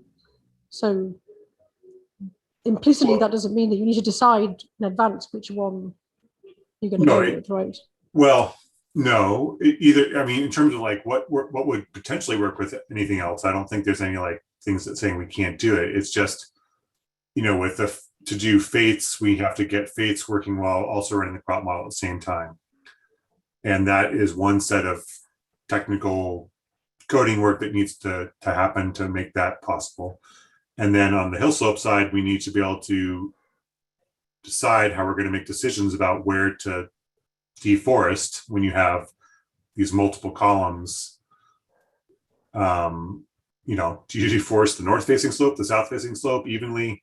And then also, if we're assuming the cropland is on flat land and not on hill slopes, there's like decisions that need to be made. So both of those projects would require significant software engineering work, which maybe don't build on each other. So then it's just a time problem. It's just, we only have so many software engineers or people to work on it. So if you had to make the decision, which one do we do, then you have to.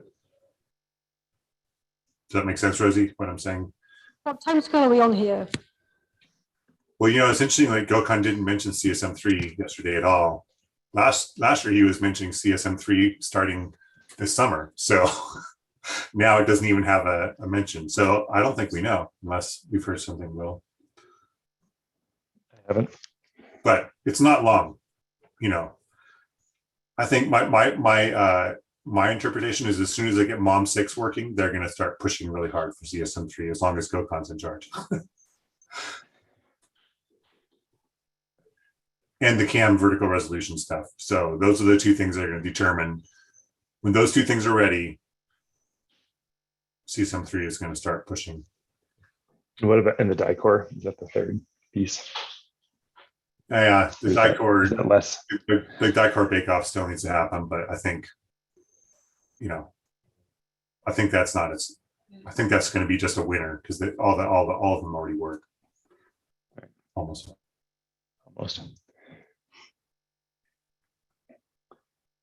Laura? Yeah, I guess I was just wondering, in terms of making these decisions around priorities, what if one could frame them around what coupled model experiments you'd really like to see done with the CTSM version in CESM3? Like that might be a way to frame that decision.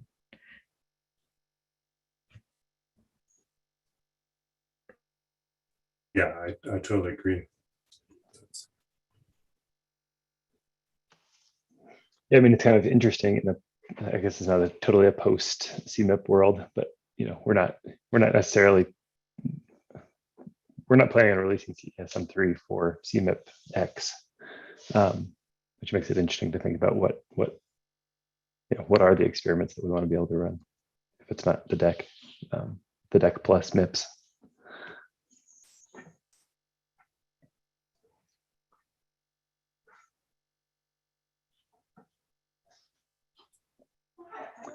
I think what came up in the chats this morning was these questions about, mitigation and adaptation related to the carbon cycle could easily be, we could just say that's our target. We want to understand the potential of forests as a mitigation tool and agricultural management as a mitigation tool. You know, that would be one pretty compelling argument, and that would lean towards the fates. If you said you wanted to focus on water management, then you might push down the hill slope model routes. Or if we wanted to reduce, or if we thought reducing biases was the most important thing, the hill slope model coupled with downscaling, coupled with this clasp representation might have the best promise to reduce errors in a coupled model simulation. More so than fates, which is actually more likely to introduce more errors, just due to the fact that's. Sorry, Rosie. Going off slightly there. Well, I'm just being honest. I mean, it's more complex. Maybe there's short term and long term. Yeah, in the long run, fates will be great, but in the short run, as we're trying to get it, you know, as we're trying to tame it down, odds are it's gonna be a bit more. I mean, in the no competitions situation, it doesn't have that many more degrees of freedom than CN, right? Yeah, that may be true. In which case, that argument maybe doesn't hold. My little statement doesn't hold. I mean, it'd be great if it doesn't. I'm just putting out there as pathways that we might see ourselves down.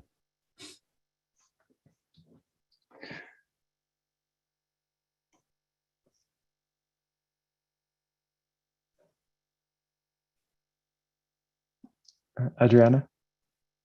I guess on that note of kind of trying to narrow down our spatial heterogeneity, what other, you know, sort of suite of observations can we be leveraging to confirm that these new fates modes are, you know, that we haven't already been using? So I mean, I'm thinking like JEDI and ISAT, and you know, how can we kind of, I don't know, come together, because that, you know, that is like a kind of a huge undertaking, but how can we come together to facilitate those kinds of observation model comparisons? Yeah, that's a super important thing is to get what our best estimate of canopy structure from satellites, both for model testing and arguably calibration as well. We can kind of do a sort of halfway house just using canopy height to backwards infer the vegetation biomass. That's just a starting point. Yeah, I think that's pretty important.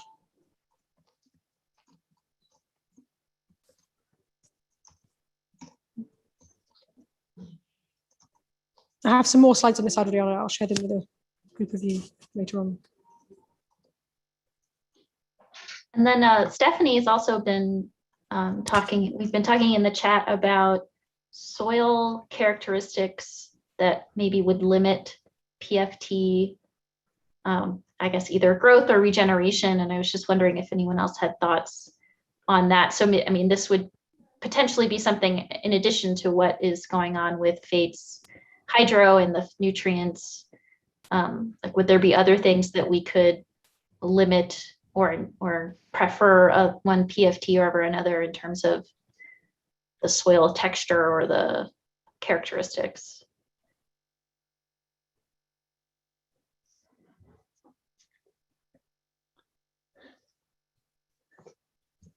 This is a bit of an aside. You know, one of the things that changes most with land use is soil structure, which is not really captured at all by measurements that we're using for the pedotransfer functions that control hydrology now. So it's a totally separate kind of can of worms that we're not really thinking about.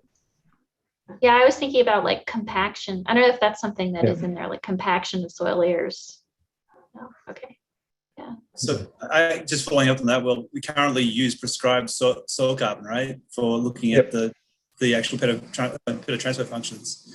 So if we could somehow have a way of having, you know, actually instead of going prescriptive, we actually modeled off what the carbon cycle was doing in terms of soil carbon. That might be a start, but really know. I just don't think that way. You know, we've had prescribed soil carbon for quite a while now.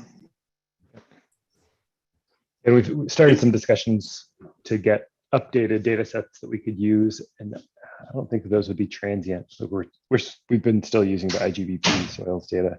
So getting soils grid is, you know, a 21st century approximation of that map, and then either making it transient in a prognostic sense or a diagnostic sense could be nice. In response to Peter, we have tried that. Jeff, I think you did that. I tried it once too. But unfortunately, it's nice except for in the Arctic where it goes runaway. And right. So that's the problem. You'd have to deal with a spin up problem. And so it's essentially we can't do it right now unless somebody can solve. And one hypothesis is that you need to have fire where there's some return envelope that peat eventually burns or that organic matter burns on some 1,000-year time scale. If you don't do that, then it just accumulates for forever. It gets colder and colder and accumulates or kills your vegetation. So anyway, it's unfortunately not as simple as just saying, let's do it. Yeah, it was just a thought. I understand there's a lot of complexity to it. Yeah, we have it evolve in places where it kind of evolves on more, I guess, human relevant timescales. Adriana, do you have another question or comment? Yeah, I was just going to add more. Another can of worms would be like other types of soil, sort of like thermokarst and lake drainage events and thaw slumps too. Arctic related soil land use, land cover change. I don't know if anyone's working on that for the model, but I'm not even really sure how you would do that. Yeah.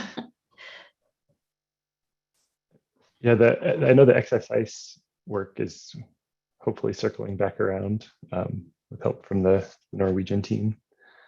And then also go ahead. No, go ahead. No, that's fine. But the soil spin up, I would say with the GAP model that I have been using, we did in the boreal, it does, yeah, the fire, having that on really makes the system actually work, and you not have like runaway peat of like 3-meter depths or whatever. And so we can initialize the model with the same soil depth in different areas, and like after like 50 years it will be really different depending on, or 100 years it'll be different depending on the fire and vegetation system. So I think that it's helpful. I think that would be, if we can get the fire working, that maybe that would help solve this pinup problem in CLM fates. I also know people who are actively looking at drainage in terms of like engineering and trying to drain areas for cultivation. So having some sort of representation of beyond just the natural process of drainage might be an important component as well when we start looking at soils.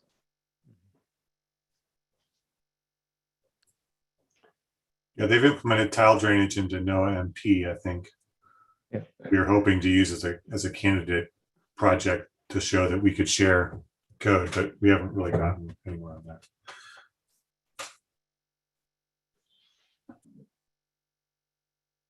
that. Yeah, we're almost to the top of the hour. I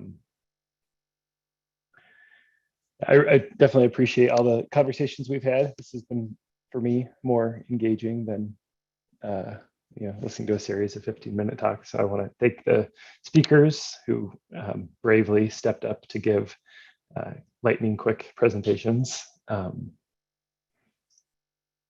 I am still kind of intrigued by Sanjeev's challenge, like what's going to come out of this. And I like the idea of, as a group, maybe addressing Lara's question, like what experiments do we want to run, and what are the thinking about what we need to get there. And so whether that's, continuing this discussion internally, whether that's writing a paper, that kind of sets the stage for, here's why we need more support to do X, Y, and Z. I think these are all kind of great aspirations. As with anything, they take a champion. So if there is a champion that wants to kind of step forward to, we need to keep continuing the conversation if we want it to be more formal than that.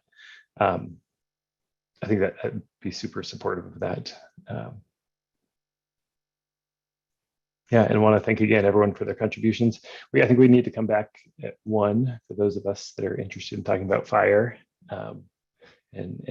The format there I think will be similar with some quick presentations from a pretty diverse crowd, and then more discussions to follow. But thanks. I want to thank everyone again for coming this morning, and hopefully we'll see each other in person before too long. Thanks. Did you already say if someone's saving the whole chat? I think Elizabeth's planning on doing that. You got that before you sign off? Oh, we were on the same wavelength. I just posted how to do that with the 3 dots at the bottom of the chat.